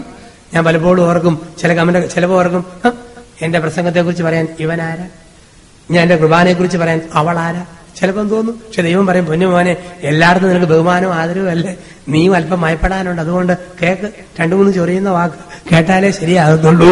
ദൈവം പറഞ്ഞേൽപ്പിക്കും. അതൊക്കെ ദൈവത്തിന്റെ പ്ലാനും പദ്ധതിയുവാ, ദൈവം ഒരുക്കുന്ന വഴികളാ. ഒരച്ഛനെന്ന് പറയാൻ എന്തെല്ലാം ആനുകൂല്യമുള്ള ആളാ അച്ഛൻ. വല്ല ബുദ്ധിമുട്ടുണ്ടോ? എന്റെ ചേട്ടൻ കല്യാണം കഴിച്ച ആളാ. ചേട്ടന്റെ വീട്ടിൽ ചെന്നാൽ വീടിന്റെ വരാന്തയിലോ ഗസ്റ്റ് റൂമിലോ കയറാം, അകത്തെ മുറി കയറാൻ ചേട്ടന് അനുവാദമില്ല. പക്ഷെ അച്ഛനായ എനിക്ക് ഏത് വീടിന്റെ കിടക്കറ ചെല്ലാം, ഉറക്കറ ചെല്ലാം, എവിടെ വേണം കയറി ചെല്ലാം, ആരും ഒന്നും പറയത്തില്ല. നിങ്ങളിൽ ആരെങ്കിലും ഒരാള് ഒരു ചെറുപ്പക്കാരി പെണ്ണിനെ ഒരു പുരുഷൻ തുറിച്ചു നോക്കാൻ അവള് ചെരുപ്പൂരി അടിക്കും, എന്നാടും എന്നെ നോക്കുന്നെന്ന് ചോദിക്കും. അച്ഛൻ നോക്കിയാലും എന്നെ അച്ഛൻ വല്ലതും പോയോ, ഈശോമിശിഹായ്ക്ക് സ്ത്രീയായിരിക്കട്ടെ എന്ന് പറയും. അപ്പൊ ഒത്തിരി ആനുകൂല്യം മേടിക്കുന്ന ഒരു ലോകത്തിന്റെ നടുവിലാ നമ്മൾ ജീവിക്കുക. അപ്പൊ അങ്ങനെയുള്ളപ്പം കൊച്ചു കൊച്ചു കമന്റുകളും കൊച്ചു കൊച്ചു വിമർശനങ്ങളൊക്കെ ദൈവത്തിന് ഒരുക്കുന്ന പദ്ധതി, ഒരുക്കുന്ന വഴികളുമാണ്. അപ്പൊ ദൈവം അങ്ങനെയുള്ള കൊച്ചു കൊച്ചു അനുഭവങ്ങൾ തന്നുകൊണ്ടിരിക്കും. വണ്ടിയെ നിറയെ ഓറഞ്ചും കൊണ്ട് പോകുമ്പോൾ നാട്ടിലെ ഒരു ചേട്ടൻ വണ്ടിയെ നിന്ന് ഓറഞ്ച് പൊളിച്ചെടുത്താൽ കള്ളൻ പിടിക്കടാ അവനെന്ന് പറയും. ഒരച്ഛൻ പറിക്കാലോ. ഇപ്പോഴും അച്ഛനെ കളിതമാശ മാറിയിട്ടില്ല, കണ്ടില്ലേ, ഓറഞ്ചും പറിക്കൊണ്ട് പോകണമെന്ന് പറയും. അപ്പൊ ആനുകൂല്യങ്ങളുടെ ലോകത്ത് ജീവിക്കുമ്പം ഒരു ഡിവൈൻ എക്വിലിബ്രിയം ദൈവം സമ്മാനിക്കും. ഒത്തിരി ഞെളിയാതിരിക്കാൻ, അഹങ്കരിക്കാതിരിക്കാൻ. ഇപ്പം ഓരോരോ കൈപ്പേറി അനുഭവം നമ്മൾ എന്താ ഓർക്കണം, ദൈവം ഒരുക്കുന്ന വഴികളാണ്. ഞങ്ങൾ കപ്പുച്ചിൻ സഭക്കാർക്ക് പരിശീലനം അല്പം കടുപ്പമാണ്. 13 വർഷക്കാലം പഠിച്ചാലേ കപ്പുച്ചിൻ സഭയിൽ അച്ഛനാകാൻ പറ്റത്തുള്ളൂ. ഞങ്ങളുടെ ഏറ്റവും കടുപ്പമുള്ള കാലം നോവിഷ്യേറ്റ് കാലഘട്ടമാണ്. സന്യാസ പരിശീലനത്തിന്റെ 5ാമത്തെ വർഷം, നല്ല കട്ടിയുള്ള കാലഘട്ടം. അപ്പൊ ആ കാലഘട്ടത്തിൽ ഞങ്ങൾക്ക് ഒത്തിരി കടുപ്പം, ശാസനം, വഴക്ക്, കൊച്ചു കൊച്ചു തിരുത്തലുകളെല്ലാം തരും. ഞങ്ങളൊക്കെ ഇങ്ങനെ പഠിക്കുന്ന സമയത്താണെങ്കിൽ നിർബന്ധമായിട്ട് രാവിലെ എല്ലാവരെയും നിർബന്ധിച്ച് ഞങ്ങളുടെ സുപ്പീരിയർ അച്ഛൻ 20 കോപ്പ കാപ്പി കുടിപ്പിക്കും. ഞങ്ങൾക്ക് ഗ്ലാസ് ഉപയോഗിക്കാൻ അനുവാദമില്ല. കപ്പുച്ചിൻ സഭക്കാർക്ക് ഗ്ലാസ് ഇല്ല. ഞങ്ങളുടെ എല്ലാ ആശ്രമത്തിൽ കോപ്പയാണ്, പഴയകാല കോപ്പ. ഇപ്പോഴും ഞങ്ങൾ പൊട്ടിക്കഴിഞ്ഞാൽ 10 കോപ്പ മേടിച്ചുകൊണ്ട് വെക്കും. കാരണം ഗ്ലാസ് വളരെ കുറവായിട്ടേ കാണത്തുള്ളൂ. മിക്ക ആശ്രമങ്ങളിലും കോപ്പയാണ്. അതുകൂട്ട് കോപ്പയ്ക്ക് 20 കോപ്പ കാപ്പ് കുടിക്കണം, ഇല്ലെങ്കിൽ ചെവിയെ പിടിക്കും സുപ്പീരിയർ അച്ഛൻ. നിർബന്ധമായിട്ട് പഠിക്കുന്ന പിള്ളേരെല്ലാം 20 കോപ്പ കാപ്പ് കുടിക്കണമെന്ന്. കാരണം 20 കോപ്പ കാപ്പ് കുടിച്ചാലേ ഒരു കാക്കടം പാല് അതിൽ നിന്ന് കിട്ടത്തുള്ളൂ. അതുകൊണ്ട് ഇത്രയും കുടിക്കണമെന്നാണ് നിയമം. അങ്ങനെയാണ് നോവിഷ്യേറ്റ് കാലഘട്ടമൊക്കെ വരുന്ന സമയത്തേക്ക് നല്ല കാർക്കശ്യമായ നിർദ്ദേശങ്ങളും മറ്റുമുണ്ട്. അപ്പം എന്റെ ഏറ്റവും വലിയ പ്രശ്നം ഈ പഠിക്കുന്ന കാലത്ത് വോളിബോൾ കളിയായിരുന്നു പ്രശ്നം. വോളിബോൾ കളിക്കാൻ ഇഷ്ടമാണ്, പക്ഷെ ഏറ്റവും വലിയ തടസ്സം നടുക്കുള്ള നെറ്റാണ്. ഞാൻ എത്ര അടിച്ചാലും പന്ത് അപ്പുറത്ത് പോവുകയില്ല, ഈ കളത്തിൽ തന്നെ താഴും. ഒരു ദിവസം അരിശം വന്ന് ഞാൻ പന്തെടുത്ത് ഒറ്റ തൊഴി വെച്ച് കൊടുത്തു. പന്ത് ദൂരെയുള്ള കൊടിത്തോട്ടത്തിൽ ചെന്ന് ആ പന്തങ്ങ് വീണു. രാത്രിയിൽ ഗുരുവച്ചനോട്, നോയിസ് മാസ്റ്റർ അച്ഛൻ പറഞ്ഞു, പന്തിനെടുത്ത് ഒഴിക്കുന്ന കണ്ടു, അഹങ്കാരം കാണിച്ചിരിക്കുന്നു. അതുകൊണ്ട് നാളെ രാവിലെ 9 മുതൽ വൈകിട്ട് 4 വരെ പന്ത് ബന്ധിങ്ങും പോലെ കഴുത്തെ കെട്ടി തൂക്കിയിട്ടാണ്. വൈകുന്നേരം വരെ ഇട്ടോട്ട് നടന്നു. കാരണം അച്ഛനാകാനുള്ള കൊതിയുള്ളതുകൊണ്ടും വരാനിരിക്കുന്ന മഹിമയോട് തുലനം ചെയ്യുമ്പോൾ താൽക്കാലിക സഹനം അത് നൈമിഷികമാണല്ലോ എന്നോർത്ത് വലിയ പന്തും ചുവന്ന് നടന്ന കാലങ്ങളുണ്ട്. കോപ്പയും മറ്റും പൊടിച്ചാൽ കോപ്പയുടെ ചീളെടുത്ത് നൂലെ കെട്ടി കഴുത്തെ കെട്ടി തൂക്കിയിടണം. ഇതൊക്കെ നിയമങ്ങൾ. അതോടൊപ്പം തന്നെ ഒരു ചെറിയ തെറ്റെങ്ങാനും പറ്റിക്കഴിഞ്ഞാൽ ശിക്ഷ കിട്ടുമായിരുന്നു. അന്ന് അരിശം വന്നല്ലോ. പക്ഷെ ഇന്നാ മനസ്സിലായത്, നല്ല മനക്കെട്ടി ഉണ്ടാകാൻ അന്നത് ആവശ്യമാണ്. ദൈവത്തിന്റെ വഴികൾ അങ്ങനെ ഒരുക്കുന്ന കൈപ്പേറിയ അനുഭവങ്ങള്. ചെറിയ തെറ്റ് ചെയ്ത് കഴിഞ്ഞാൽ പറയുന്നത് 30 പേരിങ്ങനെ നല്ല ഒന്നാന്തരം ബെഞ്ചിലും ഡെസ്കിലിരുന്ന് ഭക്ഷണം കഴിക്കുമ്പോഴത്തേക്ക് തെറ്റ് ചെയ്ത ആള് ഒരു മുഴുത്ത പ്ലേറ്റുമായിട്ട് മുട്ടുകുത്തി ഭിക്ഷ യാചിക്കണം. ഓരോരുത്തർ ഇടയ്ക്ക് ചെന്ന് ഓരോ സാധനം ചോദിച്ച് മേടിച്ചോണം. ഒരാള് 2 പിടി ചോറ്, ഒരാൾ അല്പം കഞ്ഞോളം, ഒരാൾ മീൻപീര, ഒരാൾ ഒടയതമ്പുരാന് പോലും വേണ്ടാത്ത ഭാവിക്കാത്തവരൻ. ഇതെല്ലാം കൂടി ഇങ്ങനെ വിളമ്പി തരും. ഇതെല്ലാം മേടിച്ചിട്ട് കഴിച്ചോണമെന്നുള്ളതാ. അപ്പം അന്ന് പറഞ്ഞത് എന്തിനു വേണ്ടിയാ? അപ്പൊ പഠിപ്പിക്കുന്ന വഴിയാ. മനക്കെട്ടിയുള്ളവരായിട്ട് നാളെ ഒന്നിനെ ഫേസ് ചെയ്യണമെങ്കിൽ ഇന്നിങ്ങനെ പോയേ പറ്റത്തുള്ളൂ, ഈ രീതിയിലൂടെ പോയേ പറ്റത്തുള്ളൂ. ഞങ്ങൾക്ക് നൗഷേരിൽ ഒരു കാലഘട്ടമുണ്ട്, ഒരു ദിവസം 6 മാസം കഴിയുമ്പോൾ ഒരു ദിവസം സൈക്കിളും കൊണ്ട് പോകാം. രാവിലെ 5 രൂപ തരും. രാവിലെ കുർബാന ബ്രേക്ക്ഫാസ്റ്റ് കിട്ടും 5 രൂപ. ഉച്ചയ്ക്കത്തെ ഊണ് പൊതിഞ്ഞ് കിട്ടിത്തരും. പിന്നെ ഇതും കൊണ്ട് രാവിലെ പോയിട്ട് വൈകിട്ട് കർത്താവിന്റെ മലാക ചെല്ലുമ്പം സന്ധ്യമണി അടിക്കുമ്പോൾ എല്ലാവരും വന്ന് കയറിക്കണമെന്ന നിയമം. ഞങ്ങളെല്ലാം സൈക്കിളും കൊണ്ടുപോയി. എല്ലാവരും 6:30 ആയപ്പം വന്നു. കൂട്ടത്തിൽ ഏറ്റവും മെല്ലിച്ചു മെലിഞ്ഞ ഉണക്കപ്പാമ്പാട പോലുള്ള ഒരു ബ്രദറുണ്ട്. ആകെപ്പാടെ മെലിഞ്ഞിരിക്കുന്ന ആള്. കക്ഷി മാത്രം വന്നില്ല. 8:15 പിതാ കയറി വരുന്നു. നോവിസ് മാസ്റ്റർക്ക് പേടി കാണാഞ്ഞിട്ട് കൊന്ത ഉരുട്ടിക്കൊണ്ട് സകല പുണ്യാളന്മാരെ ഓർത്ത് അച്ഛൻ ഇങ്ങനെ നടക്കുക. കാര്യം ചോദിച്ചപ്പം ടയറ് പഞ്ചറായി, റിം വളഞ്ഞു പോയിട്ട് വഴിക്ക് കഷ്ടപ്പെട്ടു പോയതാ. എല്ലാം നന്നാക്കി വന്നപ്പോൾ സമയം ഇത്രയായി. പക്ഷെ അതൊന്നും പറഞ്ഞിട്ട് കാര്യമില്ല. ടൈം ടേബിൾ തെറ്റിച്ചു എന്ന് പറഞ്ഞതിന് പിന്നെ വേറെ വ്യാഖ്യാനം കൊടുക്കാനും ഞങ്ങൾക്ക് അന്നത്തെ രീതിയിൽ അവകാശങ്ങളില്ല. പിറ്റേ ദിവസം വെള്ളിയാഴ്ച ഞങ്ങൾക്ക് ഏറ്റവും കടുപ്പമാണ്. രാവിലെ കാപ്പി ഭക്ഷണം അത്യാവശ്യം, ഉച്ചയ്ക്കൊന്നുമില്ല, 4 മണിക്ക് ചായ, വൈകിട്ട് വേണ്ടിയവർക്ക് കഞ്ഞി കുടിക്കാൻ അല്ലേ ഇല്ല. അതാണ് അന്നത്തെ ദിവസം. അപ്പൊ ഉപവാസമൊക്കെ അതാണ്. നമ്മുടെയൊക്കെ ഉപവാസം എന്നൊക്കെ പറഞ്ഞു കഴിഞ്ഞാൽ എല്ലാ ദിവസവും കറിയുണ്ടെങ്കിൽ ഉപവാസം കറിയില്ലാത്ത കടി, പിന്നെ ഉച്ചയ്ക്ക് ചോറും 2 കൂട്ടം കറി, എന്നും 3, പിന്നെ 2, 4 മണിക്ക് ചായ കടിയില്ലാതെ, പിന്നെ വൈകിട്ട് കഞ്ഞിയും പരിഹാരമായിട്ട് എന്തെല്ലാം കറിയുണ്ട്. ഇതൊക്കെ ഇന്നത്തെ ഉപവാസമൊക്കെ. അപ്പൊ ഇങ്ങനെയുള്ള കടുപ്പുള്ള ഉപവാസമാണ്. ഇതെല്ലാം ആയിട്ട് വൈകുന്നേരം 4 മണി വരെ ഞങ്ങൾ അന്ന് കണ്ടം കളയ്ക്കുന്ന ദിവസമാണ്. കണ്ടമൊക്കെ കിളച്ച് 4 മണിക്ക് കയറി വരിക. കുളി കഴിഞ്ഞ് ചായയും കുടിച്ചിട്ട് പിന്നെ വൈകിട്ടത്തെ കുരിശുവരയ്ക്കൊക്കെ പ്രാർത്ഥിക്കാൻ പോയാൽ ഈ ബ്രദർ കയറി വന്ന് ക്ഷീണിച്ച് വരിക ചായ കുടിക്കാൻ വേണ്ടി. തലേ ദിവസം ടൈം ടേബിൾ തെറ്റിച്ച് വന്നതുകൊണ്ട് കടുപ്പം കൊണ്ടൊരു ശിക്ഷ കൊടുത്തു. ഈ കൊമ്പനാന ചവിട്ടിയാ പോകാത്ത ക്ലാവുള്ള 2 മുഴുത്ത തിരിക്കാലിരിപ്പുണ്ട്, ഓടിന്റെ തിരിക്കാൽ. വാഴയിലെയും ചാരവും കൂടെ കൊടുത്തിട്ട് പറഞ്ഞു അത് തിരുമ്മി കഴുകിക്കോളാൻ പറഞ്ഞു. ഇതാണ് കൊടുത്ത ശിക്ഷ. ആന ചവിട്ടിയാ പോകാത്ത ക്ലാവ് പിടിച്ച ഓടിന്റെ തിരിക്കാല് ഈ മെലിഞ്ഞ വിതറിനെ ഏൽപ്പിച്ചിരിക്കുക ശിക്ഷയായിട്ട് പിടിച്ച് കഴുകിക്കോളാൻ. എല്ലാവർക്കും സങ്കടം തോന്നി. പക്ഷെ കഴുകാതിരിക്കാൻ പറ്റുമോ? കഴുകിയിലേക്ക് പിറ്റേ ദിവസം പാക്ക് ചെയ്ത് വീട്ടിൽ പോവാം. ഈ സഹോദരൻ കുത്തിയിരുന്ന് പിടിക്കാൻ തുടങ്ങി. 5 മിനിറ്റ് കഴിഞ്ഞപ്പോഴുണ്ട് 22 ക്യാരറ്റ് സ്വർണ്ണാഭരണം പോലെ ഈ തിരിക്കാല് മൊത്തം അങ്ങ് തിളങ്ങാൻ തുടങ്ങി. നല്ല തിളക്കം പോയി, സകല ചെളിയും പോയി.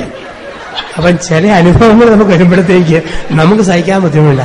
അപ്പം കൈപ്പേറിയ കൊച്ചു കൊച്ചു അനുഭവങ്ങള് ദൈവം നമുക്ക് തരുമ്പോൾ ഈ അനുഭവങ്ങളിലൂടെ ദൈവം നമ്മളെ കൈപിടിച്ച് നടത്തുകയാണ്. നമ്മുടെ മനസ്സിന് കട്ടിയുള്ളവരാക്കാൻ, ഓരോ പ്രതിസന്ധിയും ഫേസ് ചെയ്യാൻ തക്കവിധം മനസ്സിനെ പാകപ്പെടുത്താൻ വേണ്ടി ദൈവം ഒരുക്കുന്ന വഴികളാണ്. ഇപ്പൊ കൊച്ചു കൊച്ചു തകർച്ചകളും നൊമ്പരങ്ങളും വേദനകളൊക്കെ വരുമ്പം ഇപ്പൊ ദൈവത്തിന്റെ ഇടപെടലും പദ്ധതിയും ഒക്കെ അതിന്റെ ഉള്ളിൽ കണ്ടെത്തുക എന്നുള്ളതാ മനുഷ്യ ജീവിതത്തില്. ഇപ്പൊ ദൈവം മനുഷ്യനെ സൃഷ്ടിയുടെ മകുടമായി സൃഷ്ടിച്ച് വിവിധങ്ങളായ അനുഭവങ്ങളിലൂടെ കൊണ്ടുപോകുമ്പോൾ ഈ മനുഷ്യന് ലോകത്തൊരു ജീവിക്കുമില്ലാത്ത 4 പ്രത്യേകതകളുണ്ട്. ദൈവം മനുഷ്യനെ സൃഷ്ടിയുടെ മകുടമാക്കി സൃഷ്ടിച്ചെന്ന് പറയുമ്പോൾ ലോകത്തൊരു ജീവിക്കുമില്ലാത്ത 4 പ്രത്യേകതകള് മനുഷ്യന് ദൈവം കൊടുത്തിട്ടുണ്ട്. എന്തെല്ലാമാ മനുഷ്യന്റെ പ്രത്യേകത? 1 ഇന്റലക്ട്, ബുദ്ധിശക്തി. 2 ഫ്രീഡം, സ്വാതന്ത്ര്യം. 3 കോൺഷ്യൻസ്, മനസാക്ഷി. 4 അമർത്യത, ഇമ്മോർട്ടാലിറ്റി. ഇത് 4 ദൈവം നമുക്ക് തന്നിരിക്കുന്ന വലിയ 4 സമ്മാനങ്ങൾ. ഈ രാത്രിയിൽ എന്റെ വില എന്തെന്ന് ഞാൻ ചിന്തിക്കുമ്പോൾ ഓർക്കുക, ലോകത്തുള്ള ഇന്ന് 12 കോടി ജീവവർഗങ്ങൾക്കില്ലാത്ത ഒരു വലിയ പ്രത്യേകത സൃഷ്ടിയുടെ മകുടമായ മനുഷ്യന് ദൈവം കൊടുത്തിട്ടുണ്ട് ദാനമായി, സമ്മാനമായി. 1 ബുദ്ധിശക്തി, 2 സ്വാതന്ത്ര്യം, 3 മനസാക്ഷി, 4 അമർത്യത. ഇത് 4 ദൈവം തന്നിരിക്കുന്ന സമ്മാനങ്ങൾ. എന്താണ് ബുദ്ധിശക്തി? മനുഷ്യന് മാത്രമേ ദൈവം ബുദ്ധിശക്തി കൊടുത്തിട്ടുള്ളൂ. പ്രായോഗിക ബുദ്ധിശക്തി. ലോകത്തിലെ ഏത് വില പിടിച്ച കമ്പ്യൂട്ടർ എടുത്താലും ഹ്യൂമൻ ബ്രെയിൻ അതിലേക്ക് ഫീഡ് ചെയ്ത് റിപ്രൊഡ്യൂസ് ചെയ്യാനേ പറ്റത്തുള്ളൂ. പ്രായോഗിക ബുദ്ധിശക്തി നമുക്ക് തന്നിരിക്കുന്നത്. ഞാൻ അടുത്തിടെ കാഞ്ഞിരപ്പള്ളി കോളേജിലെ സാറന്മാരെ ധ്യാനിപ്പിക്കുകയായിരുന്നു. അപ്പൊ ഒരു സാറ് വീട്ടിൽ പ്രാർത്ഥിക്കാൻ വേണ്ടി എന്നെ വിളിച്ചുകൊണ്ട്. അപ്പൊ രാത്രിയിൽ ഭക്ഷണമൊക്കെ കഴിച്ചിരുന്നപ്പോൾ സാറിന്റെ ഇളയ മോനുണ്ട്. എന്നോട് ചോദിച്ചു, അച്ഛന് കമ്പ്യൂട്ടറുമായിട്ട് വല്ലതും കളിക്കാൻ ഇഷ്ടമാണ്.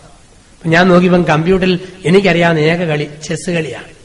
ഞാൻ പറഞ്ഞു ചെസ് കളി ഇഷ്ടമാണ്. അപ്പം ഏത് കരുവാ? ഞാൻ പറഞ്ഞു വൈറ്റ്. അപ്പം ഇവൻ എനിക്ക് വേണ്ടി കളിച്ചുകൊണ്ടിരുന്നു. ഞാൻ വെള്ളക്കരു എടുത്തു, കമ്പ്യൂട്ടർ ബ്ലാക്ക് കരു എടുത്തു. അപ്പം കളിക്കാൻ തുടങ്ങും. ചെസ് കളിക്ക് ഒരു നിയമമുണ്ട്. മന്ത്രിക്ക് അങ്ങോട്ട് വേണേലും പോവാം, തേരിന് അങ്ങോട്ടും ഇങ്ങോട്ടും പോവാം, ആനയ്ക്ക് കോണോട് കോണോടാം, കുതിരയ്ക്ക് എല്ലാകൃതി ചാടാം. ഇതാണ് ചെസ് കളിക്ക് അതൊരു നിയമം. ഒരു 20 മിനിറ്റ് കളിച്ചു കഴിഞ്ഞപ്പോഴത്തേക്ക് ഞാൻ ഏറെക്കുറെ പരാജയത്തോട് അടുത്തു വന്നു. ഒരു രക്ഷയില്ലാതെ വന്നപ്പോൾ ഞാൻ എന്ത് ചെയ്തു? കോണോട് കോണ് പോകേണ്ട ആനെ കുതിര ചാടുന്ന പോലെ എല്ലാകൃതിയിൽ കയറ്റി വെച്ചിട്ട് രാജാവിന് ചെക്ക് പറഞ്ഞു. അപ്പൊ അങ്ങനെ നിയമമില്ല. നമുക്കാണ് കയ്യെ പിടിച്ച് പറയാം, കള്ളക്കളി കാണിക്കരുത്, പന്നത്തരമാണ് കാണിക്കുന്നതെന്ന് ചോദിക്കാം. കമ്പ്യൂട്ടറിന് വല്ലതും പറയാൻ പറ്റുമോ? കമ്പ്യൂട്ടറിനെ പഠിപ്പിച്ചു വെച്ചിരിക്കുന്നത് മനുഷ്യന്റെ പ്രായോഗിക ബുദ്ധിയുടെ മുമ്പിൽ പൊന്ന് കമ്പ്യൂട്ടറെ നിസ്സഹായന. കമ്പ്യൂട്ടർ വലിയവായിരുന്ന് കാറാൻ തുടങ്ങി, കീ ഒരു ഭയങ്കര കരച്ചില്. പിന്നെ മര്യാദയ്ക്ക് കരിവെടുത്ത് മാറ്റിവെച്ചപ്പം കമ്പ്യൂട്ടർ നെടുവീർപ്പെട്ടു, കളി തുടർന്നു. അധികം താമസിയാതെ എന്റെ അന്ത്യം ആസന്നമാവുകയും ചെയ്യുന്നു. അപ്പം പ്രായോഗിക ബുദ്ധിശക്തി മനുഷ്യന് മാത്രമാണ് കൊടുത്തിരിക്കുന്നത്. പെട്ടെന്ന് ചിന്തിച്ച് പ്രവർത്തിക്കാനുള്ള കഴിവ് നിങ്ങൾക്ക് എനിക്കുക. അതുകൊണ്ടൊരു അപകടം പറ്റി തലച്ചോറിന്റെ മുൻവശം തകർന്നാൽ നമ്മൾ പട്ടിയെ പോലെ കുരയ്ക്കും, കുറുക്കനെ പോലെ കൂവും, കഴുതയെ പോലെ കാറും, മൃഗത്തെ പോലെ പ്രതികരിക്കും. കാരണം ബ്രെയിനിന് ചെറിയ ഡാമേജ് വന്നു, തീർന്നു. ദൈവം എത്ര മനോഹരമായിട്ടാ മനുഷ്യനെ സൃഷ്ടിച്ചിരിക്കുന്നത്. ഞാൻ ഈയിടെ അച്ഛന്മാരെ ധ്യാനിപ്പിച്ചപ്പം കാഞ്ഞിരപ്പള്ളി ജ്യോതിയില് ആലിംഗലച്ഛൻ എന്നോട് പറയായിരുന്നു, അച്ഛാ മനുഷ്യന്റെ വില എന്താന്ന് എനിക്ക് എപ്പോഴാണ് പിടികിട്ടിയത്. എന്നാന്ന് വെച്ചാൽ എന്റെ അച്ഛ എന്റെ ഹാർട്ടിന്റെ ഒരു വാൽവ് മാറ്റി വെച്ചപ്പം 65,000 രൂപ. ഞാൻ എന്നെ മൊത്തം മാറ്റി വെച്ചാ എന്നാ വിലയാവെന്ന് പറയാൻ പറ്റുമോ? അപ്പം ദൈവം കൊടുത്ത ഏറ്റവും വലിയ സമ്മാനമാണ് ഈ ബുദ്ധിശക്തി എന്ന് പറയുക. 2, സ്വാതന്ത്ര്യം. ദൈവം നിങ്ങൾക്കും എനിക്ക് തന്നിരിക്കുന്ന വലിയൊരു സമ്മാനമാണ് സ്വാതന്ത്ര്യം. ലോകത്ത് മറ്റൊരു ജീവിക്കുമില്ല, നിങ്ങൾക്കും എനിക്ക് മാത്രമേ ഉള്ളൂ സ്വാതന്ത്ര്യം. നമ്മുടെ ഒരു പട്ടിക്ക് ഡയലോഗത്തെ പട്ടി തലയെ വന്ന് കടിച്ചാൽ വീട്ടിലെ പട്ടിക്ക് പറയാൻ പറ്റുമോ, പൊന്നു മോനെ നീ എന്റെ തലയെ മാത്രമല്ലോ കടിച്ചുള്ളൂ, കടിക്കടാ വാലയെ കൂടെ. കടിച്ചാ പട്ടി തിരിച്ചു കടിക്കും, കുരച്ചാ പട്ടി തിരിച്ചു കുരയ്ക്കും. പശു കുത്തിയാൽ കുത്തുകൊണ്ട പശു തിരിച്ചു കുത്തും. ചില മനുഷ്യർ മൃഗത്തിന്റെ അത്രേ വളർന്നിട്ടുള്ളൂ. ഒരാളൊരു തെറി പറഞ്ഞാൽ തെറിയുടെ ലുത്തിനിയ തിരിച്ചു ചെല്ലുന്ന ആൾക്കാരെ കണ്ടിട്ടുണ്ട്. മൃഗത്തിന്റെ അത്രയും വളർന്ന മനുഷ്യരുണ്ട്. അടിക്കാൻ ഒരു കഴിവ് വേണം. അടിക്കാനുള്ള ശക്തിയെ നിയന്ത്രിക്കണം, ഒരു മനപ്പവർ വേണം. അടിക്കാൻ ശക്തി വേണം, തിരിച്ചടിക്കാൻ അതിനേക്കാൾ ശക്തി വേണം. തിരിച്ചടിക്കാനുള്ള ശക്തിയെ കൺട്രോൾ ചെയ്യണമെങ്കിൽ ഒരു ധാർമ്മിക ശക്തി വേണം. അതാണ് ഡിവൈൻ പവർ, പരിശുദ്ധാത്മാവിന്റെ ശക്തി. നമുക്ക് മാത്രമേ തന്നിട്ടുള്ളത്. ഇവിടെ ദൈവം ഈശോ പറഞ്ഞത്, ഒരു കരണത്ത് അടിക്കുന്നതിന് മറുകരണം കാണിച്ചു കൊടുക്കാൻ തക്കവിധം നമ്മൾ വളരണമെന്ന് പറയും. സ്വാതന്ത്ര്യമാണ്. നമുക്ക് മാത്രമേ സ്വാതന്ത്ര്യമുള്ളൂ. ലോകത്തിൽ ജീവിക്കും സ്വാതന്ത്ര്യം കൊടുത്തിട്ടില്ല. ചൈനയിലെ പട്ടി അമേരിക്കയിലെ കൂട്ടുകാരൻ പട്ടിയെ കാണാൻ വേണ്ടി കള്ളപ്ലെയിൻ കയറി ന്യൂയോർക്കിൽ ലാൻഡ് ചെയ്തു. ഇപ്പൊ ന്യൂയോർക്കിലെ പട്ടി ചൈനക്കാരൻ പട്ടിയെ സ്വീകരിക്കാൻ വേണ്ടി ന്യൂയോർക്ക് എയർപോർട്ടിൽ പ്രസന്റ് ആയിട്ടുണ്ട്. അപ്പം രാവിലെ 8:30 പട്ടി വന്നു. 2 പട്ടിയും കൂടെ ഒതുക്കത്തിൽ ഇങ്ങനെ നടന്നു പോകും. പകർന്നു പോയപ്പോഴത്തേക്ക് ഈ അമേരിക്കയിലെ പട്ടി ഓടി ചെന്നിട്ട് 5-6 പട്ടിയോട് കടിപിടി കൂടിയിട്ട് ഒരു 1-തരം റൊട്ടി കഷ്ണം കൊണ്ടുവന്ന് ഈ ചൈനക്കാരൻ പട്ടിക്ക് കൊണ്ട് കൊടുത്തു. അപ്പൊ ചൈനയിലെ പട്ടി തന്നെ ഇടപാട്, ഇത്ര കടിപിടി കൂടിയാൽ ഇവിടെ ബ്രെഡ് കിട്ടത്തുള്ളൂ. ഞങ്ങളുടെ ചൈനയിൽ കൃത്യം 8 മണിക്ക് ഒരു സൈറൺ മുഴങ്ങും, റെഡ് ലൈറ്റ് തെളിയും. എല്ലാ പട്ടികൾക്കും 1/2 കിലോ തൂക്കമുള്ള ഓരോ ബ്രെഡ് ഈക്വലായിട്ട് ഇങ്ങനെ വീതം വെച്ച് വെച്ചിരിക്കുക. എന്ത് രസമാ! നിങ്ങളുടെ ക്യാപിറ്റലിസ്റ്റ് കൺട്രിയിൽ റൊട്ടിക്ക് പോലും എന്തൊരു കടിപിടിയാന്ന് ചോദിച്ചു. അപ്പം അമേരിക്കൻ പട്ടി ചോദിച്ചു, ഇത്രയും റൊട്ടി കൃത്യമായിട്ട് കിട്ടുമെങ്കിൽ ചൈനയിൽ നിന്ന് ജീവൻ പണയം വെച്ച കള്ളപ്ലെയിൻ കയറി നീ എന്തിനാ ന്യൂയോർക്ക് വരെ വന്നത്? അപ്പൊ ചൈനക്കാരൻ പട്ടിയുടെ മറുപടി, പൊന്നു സ്നേഹിത, സ്വതന്ത്രമായിട്ടൊന്ന് കുറയ്ക്കണമെങ്കിൽ അമേരിക്ക വരണം, അതുകൊണ്ടാണ് ഇത്രയും ജീവൻ പണയം വെച്ചും ഞാനിവിടെ എത്തിയിരിക്കുന്നത്. ഏറ്റവും മാനിക്കുന്ന ഒന്നാണ് സ്വാതന്ത്ര്യം. ദൈവം മനുഷ്യൻ തന്നിരിക്കുന്ന സ്വാതന്ത്ര്യമാണ്. സ്വാതന്ത്ര്യം ചിലപ്പോഴൊക്കെ കാണാം. ട്രിവാൻഡ്രം സിറ്റിയിലായിരുന്നപ്പം കവടിയാർ രാജവീതിയിലൂടെ മുതലാളി കൊച്ചമ്മമാര് വൈകുന്നേരം 4 മണിക്ക് സീലോ കാറിൽ പോന്ന കാണാം. വലതുവശത്ത് കെട്ടിയവൻ, ഇടതുവശത്ത് ഡോബർമാൻ, നടുക്ക് കൊച്ചമ്മ. ഒരൊറ്റ പോക്ക. കെട്ടിയവൻ ഇപ്പുറത്ത്, പട്ടി അപ്പുറത്ത്, ഈ പെമ്പർനോത്തി നടുക്ക്, ഇങ്ങനെ പോക്ക. ഇങ്ങനെയുള്ള ചില പെണ്ണുങ്ങളെയൊക്കെ പറയും, അവരൊക്കെ ഒരുപാട് സാമൂഹ്യ പ്രവർത്തനങ്ങൾ ചെയ്യും. Lions club, rotary club, medical കോളേജിൽ അവിടെ ഇവിടെ ഒത്തിരി സാമൂഹ്യ പ്രവർത്തനം ചെയ്യും. കെട്ടിയവനോടൊന്നും വലിയ ലോഹ്യമില്ലെങ്കിലും സോഷ്യൽ വർക്കിന്റെ കാര്യത്തിൽ ഒത്തിരി ഇൻട്രസ്റ്റ് ഉള്ള സഹോദരിമാര്. അപ്പൊ അവരെ 50 വയസ്സ് കഴിഞ്ഞാൽ തിരുവനന്തപുരത്തുള്ളവര് ഇങ്ങനെയുള്ളവരെ ആന്റിമാരെന്നാണ് വിളിക്കുക. ഒരുപാട് സോഷ്യൽ വർക്ക് ചെയ്യുന്ന ഈ ആന്റിമാരെ ആന്റി സോഷ്യൽ എന്ന് ആൾക്കാർ വിളിക്കാറുണ്ട്. ഓടി നടക്കുന്നവരുണ്ട്. അപ്പൊ ഇങ്ങനെ നടക്കുമ്പോഴും ഈ പട്ടി കാലിലിരിക്കുമ്പോഴും പട്ടിക്ക് സ്വാതന്ത്ര്യമില്ല. കാരണം പട്ടിയുടെ തൊടല് കൊച്ചമ്മയുടെ കയ്യിലാണ് വെച്ചിരിക്കുക. ഇപ്പൊ സ്വാതന്ത്ര്യം നമുക്ക് മാത്രം ദൈവം തന്നിരിക്കുന്ന ഒരു വലിയ സമ്മാനം സ്വാതന്ത്ര്യം. ഇപ്പൊ 1 ബുദ്ധിശക്തി, 2 സ്വാതന്ത്ര്യം. ദൈവം തന്നിരിക്കുന്ന, നിങ്ങൾക്ക് ഒരിക്കലും തന്നിരിക്കുന്ന 3ാമത്തെ സമ്മാനമാണ് മനസാക്ഷി. ദൈവം തന്ന വലിയ സമ്മാനമാണ് മനസാക്ഷി. ഈ മനസാക്ഷി ഉള്ളതുകൊണ്ട് നമ്മൾ പറയുക പ്രിക് ഓഫ് കോൺഷ്യൻസ്, മനസാക്ഷി കുത്ത് എന്ന് പറയും. നമുക്ക് മാത്രമുള്ള മനസാക്ഷി കുത്ത്. ജീവജാലങ്ങൾക്ക് ഇതില്ല. മനുഷ്യന് കൊടുത്തിരിക്കുന്ന ഒരു വലിയ സമ്മാനമാണ് തെറ്റുപറ്റിയോ തിരുത്താനുള്ള ശക്തി. അതുകൊണ്ടാണ് മനുഷ്യനെ വിളിക്കുന്നൊരു പേര് തന്നെ വാച്ച് കെട്ടുന്ന മൃഗം മനുഷ്യൻ. വാച്ച് കെട്ടുന്ന മൃഗം സമം മനുഷ്യൻ. നമ്മൾ ഒരിക്കലും പശുവിനും ആനയ്ക്കൊന്നും നമ്മൾ വാച്ച് കണ്ടിട്ടില്ലല്ലോ. ഏതെങ്കിലും കറവ പശു വാലെ വാച്ചും കെട്ടിയാണ് നിൽക്കുക. അരമണിക്കൂർ എന്റെ അകിടെ പിടിച്ച് വലിച്ചല്ലോ, ഇനി 9:15 ഞാൻ ചൊരത്തുള്ളൂ എന്നും പറഞ്ഞ അകിടകത്തോട്ട് വലിക്കാൻ ഒരു പശുവിനും പറ്റിയല്ല. അല്ലെങ്കിൽ തടി പിടിക്കുന്ന ആനയ്ക്ക് പറയാൻ പറ്റുമോ ഇനി 10:30 അടുത്ത വരി അതുവരെ റെസ്റ്റിന് പോകാന്ന് പറയാൻ പറ്റുമല്ല. നമുക്ക് മാത്രമേ ഉള്ളൂ ഈ ചിന്തിക്കാനും പറയാനുള്ള മനസ്സാക്ഷി. രാത്രി 10:30 കട്ടിലേ ഇരിക്കുമ്പം ഒരു കുത്ത്. ഇന്ന് രാവിലെ 8:30 എന്റെ ഭാര്യയോട് ഞാൻ സംസാരിച്ചത് ശരിയല്ല, തിരുത്തിയേക്കാം, മാപ്പ് പറഞ്ഞേക്കാം. ഇന്ന് 9:30 കെട്ടിയവനോട് പറഞ്ഞ മറുപടി അത്ര മര്യാദയ്ക്കായിരുന്നില്ല, ഒന്ന് തിരുത്തി മാപ്പ് പറഞ്ഞേക്കാം. രാവിലെ പറഞ്ഞ് തെറ്റിപ്പോയി കേട്ടോ, മാപ്പാക്കണം എന്ന് പറയാൻ മനുഷ്യന് മാത്രമേ പറ്റൂ. ഏതെങ്കിലും പട്ടിക്ക് പറയാൻ പറ്റുമോ രാവിലെ 9 മണിയുടെ കുരയ്ക്ക് ഫോഴ്സ് ഇല്ലായിരുന്നു, അതുകൊണ്ട് 10:30 ഇരുത്തി കുറച്ചേക്കാം? നമുക്ക് മാത്രമേ മനസ്സാക്ഷി. അതുകൊണ്ടാണ് പറയുക, ഖേദിക്കുന്ന ഭൂതകാലം മനുഷ്യന് മാത്രമേ ഉള്ളൂ. ഖേദിക്കുന്ന ഭൂതകാലം മനുഷ്യന് മാത്രമേ ഉള്ളൂ. എന്റെ ഇന്നലകളെ കുറിച്ച് ഖേദിക്കാൻ എനിക്ക് മാത്രമേ പറ്റൂ. എന്റെ ദാമ്പത്യ ബന്ധത്തെക്കുറിച്ച്, എന്റെ പൗരോഹിത്യത്തെക്കുറിച്ച്, എന്റെ ജോലികളെക്കുറിച്ച്, എന്റെ സാമൂഹ്യ ബന്ധത്തെക്കുറിച്ച് ഒരു ഖേദിക്കുന്ന ഭൂതകാലം മനുഷ്യന് മാത്രമേ ഉള്ളൂ. ദൈവം കൊടുത്ത സമ്മാനമാണ് മനസ്സാക്ഷി. എന്താണ് ഈ മനസ്സാക്ഷി എന്ന് ചോദിച്ചാൽ അതിനിങ്ങനെ വ്യാഖ്യാനിക്കാം. എന്റെ ഹൃദയത്തിന്റെ ഈ ഭാഗത്ത് ദൈവം എന്റെ നെഞ്ചിന്റെ അകത്ത് ഒരു വൃത്തം വെച്ചിട്ടുണ്ട്. ആ വൃത്തത്തിന്റെ അകത്ത് ദൈവം ഒരു ത്രികോണവും വെച്ചിട്ടുണ്ട്. എന്റെ ഹൃദയത്തിന്റെ ഭാഗത്ത് അകത്ത് ഒരു വൃത്തം, വൃത്തത്തിന്റെ അകത്ത് ഒരു ത്രികോണം. ഈ ത്രികോണത്തിനൊരു പ്രത്യേകതയുണ്ട്. ത്രികോണം ഇങ്ങനെ കറങ്ങിക്കൊണ്ടിരിക്കും.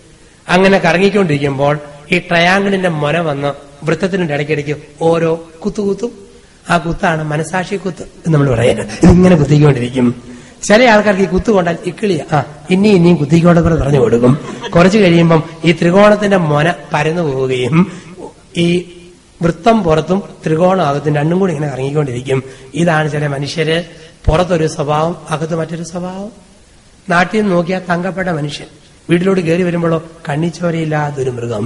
ചില മനുഷ്യരെ കണ്ടിട്ടുണ്ട്. പുറത്ത് നല്ല ഒന്നാന്തരം മനുഷ്യര്, അകത്ത് തകർന്ന മനുഷ്യര്. പുറത്തൊരു വൃത്തം, അകത്തൊരു ത്രികോണം, രണ്ടും പാരലായിട്ട് കറങ്ങിക്കൊണ്ടിരിക്കുക. ഒരിക്കലും തിരുത്തുകയില്ല, ഒരിക്കലും നവീകരിക്കാത്ത മനുഷ്യരുണ്ട്. അത് മനസാക്ഷി ഇല്ലാത്തവരാ. ദൈവം കൊടുത്തിരിക്കുന്ന സമ്മാനം മനസാക്ഷി. ഇപ്പൊ 1 ബുദ്ധിശക്തി, 2 സ്വാതന്ത്ര്യം, 3 കോൺഷ്യൻസ് മനസാക്ഷി, 4 ഇമ്മോർട്ടാലിറ്റി അമർത്യത.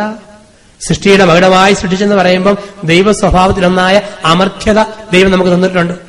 ആരും ഓർത്തേക്കല്ലേ ഈ ലോകത്തിലെ 100 വർഷത്തെ ജീവിതം കൊണ്ട് നമ്മുടെ ജീവിതം കഴിഞ്ഞു പോകും. ഇല്ല, ഇതിനപ്പുറത്ത് ഒരു അമർത്യത മനുഷ്യൻ ദൈവം കൊടുത്തിട്ടുണ്ട്. ഒരു മരണാനന്തര ജീവിതം ദൈവം മനുഷ്യന് വെച്ചിട്ടുണ്ട്. ഒരു മരണാനന്തര ജീവിതം. 300 പേജുള്ളൊരു പുസ്തകം. 300 പേജുള്ള പുസ്തകത്തിന് 5 പേജിൽ ഒരു ആമുഖം. 5 പേജുള്ള ആമുഖം വായിക്കുമ്പോൾ നമുക്കറിയാം വരാനിരിക്കുന്ന 295 പേജ് എന്തായിരിക്കുമെന്ന്. വരാനിരിക്കുന്ന 295 പേജിന്റെ സൂചന 5 പേജുള്ള ആമുഖത്തിലുണ്ട്. ഈ ലോകത്തിലെ 100 വർഷക്കാലത്തെ ജീവിതം ഒരാമുഖമാ. വരാനിരിക്കുന്ന അനേക കോടി വർഷങ്ങളുടെ ആമുഖം. ഈ കൊച്ചു ജീവിതം കൊണ്ട് നിത്യജീവിതത്തിന് ആമുഖം എഴുതുന്നവനാണ് മനുഷ്യൻ. ആ ഒരു ഓർമ്മ നമുക്ക് വേണം. മരണാനന്തര ജീവിതം ദൈവം നമുക്കൊക്കെ വെച്ചിട്ടുണ്ട്. മരണശേഷമുള്ള ജീവിതം ഈ ശരീരം കൊണ്ട് തീരുന്നതല്ല. അതുകൊണ്ടാ പറയുക, മനുഷ്യന് ദൈവം 2 ശരീരം കൊടുത്തിട്ടുണ്ട്. 1 സ്ഥൂല ശരീരം, 2 സൂക്ഷ്മ ശരീരം. ഈ കാണുന്നത് സ്ഥൂല ശരീരം, ഇത് അഴുകിപ്പോകും, എല്ല് പൊടിഞ്ഞു പോകും. സൂക്ഷ്മ ശരീരം അത് അഴുകുകയല്ല. 1 കൊരിന്ത്യർ 15 ഈ സ്ഥൂല ശരീരത്തിന്റെയും സൂക്ഷ്മ ശരീരത്തിന്റെയും വ്യാഖ്യാനം പൗലോസപ്പോസ്തലൻ പഠിപ്പിക്കുന്നുണ്ട്. AD 65 പൗലോസ് എഴുതിയ ലേഖനം 1 കൊരിന്ത്യർ 15 അധ്യായം. അവിടെ പറയുന്നു, വിതയ്ക്കുന്നത് വിത്ത്, മുളയ്ക്കുന്നത് ചെടി. ശവക്കലയിൽ വെക്കുന്നത് നശ്വര ശരീരം, ഉയർത്തെഴുന്നേൽക്കുന്നത് അനശ്വര ശരീരം. ഈ സ്ഥൂല ശരീരത്തിന്റെ പ്രത്യേകത, ഇതിന് ജനലും വാതിലും അടച്ചാൽ പിന്നെ കടക്കാൻ പറ്റിയല്ല. 33 വർഷക്കാലം ഈശോയ്ക്ക് ഉണ്ടായിരുന്നത് സ്ഥൂല ശരീരമായിരുന്നു.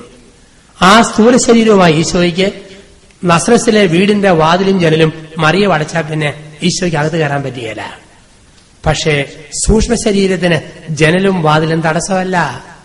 സെഹിയോൻ ഊട്ടിശാലയുടെ ജനലും വാതിലും അടച്ചിട്ടും അവർക്ക് നടുവിൽ അവൻ പ്രത്യക്ഷപ്പെട്ടു.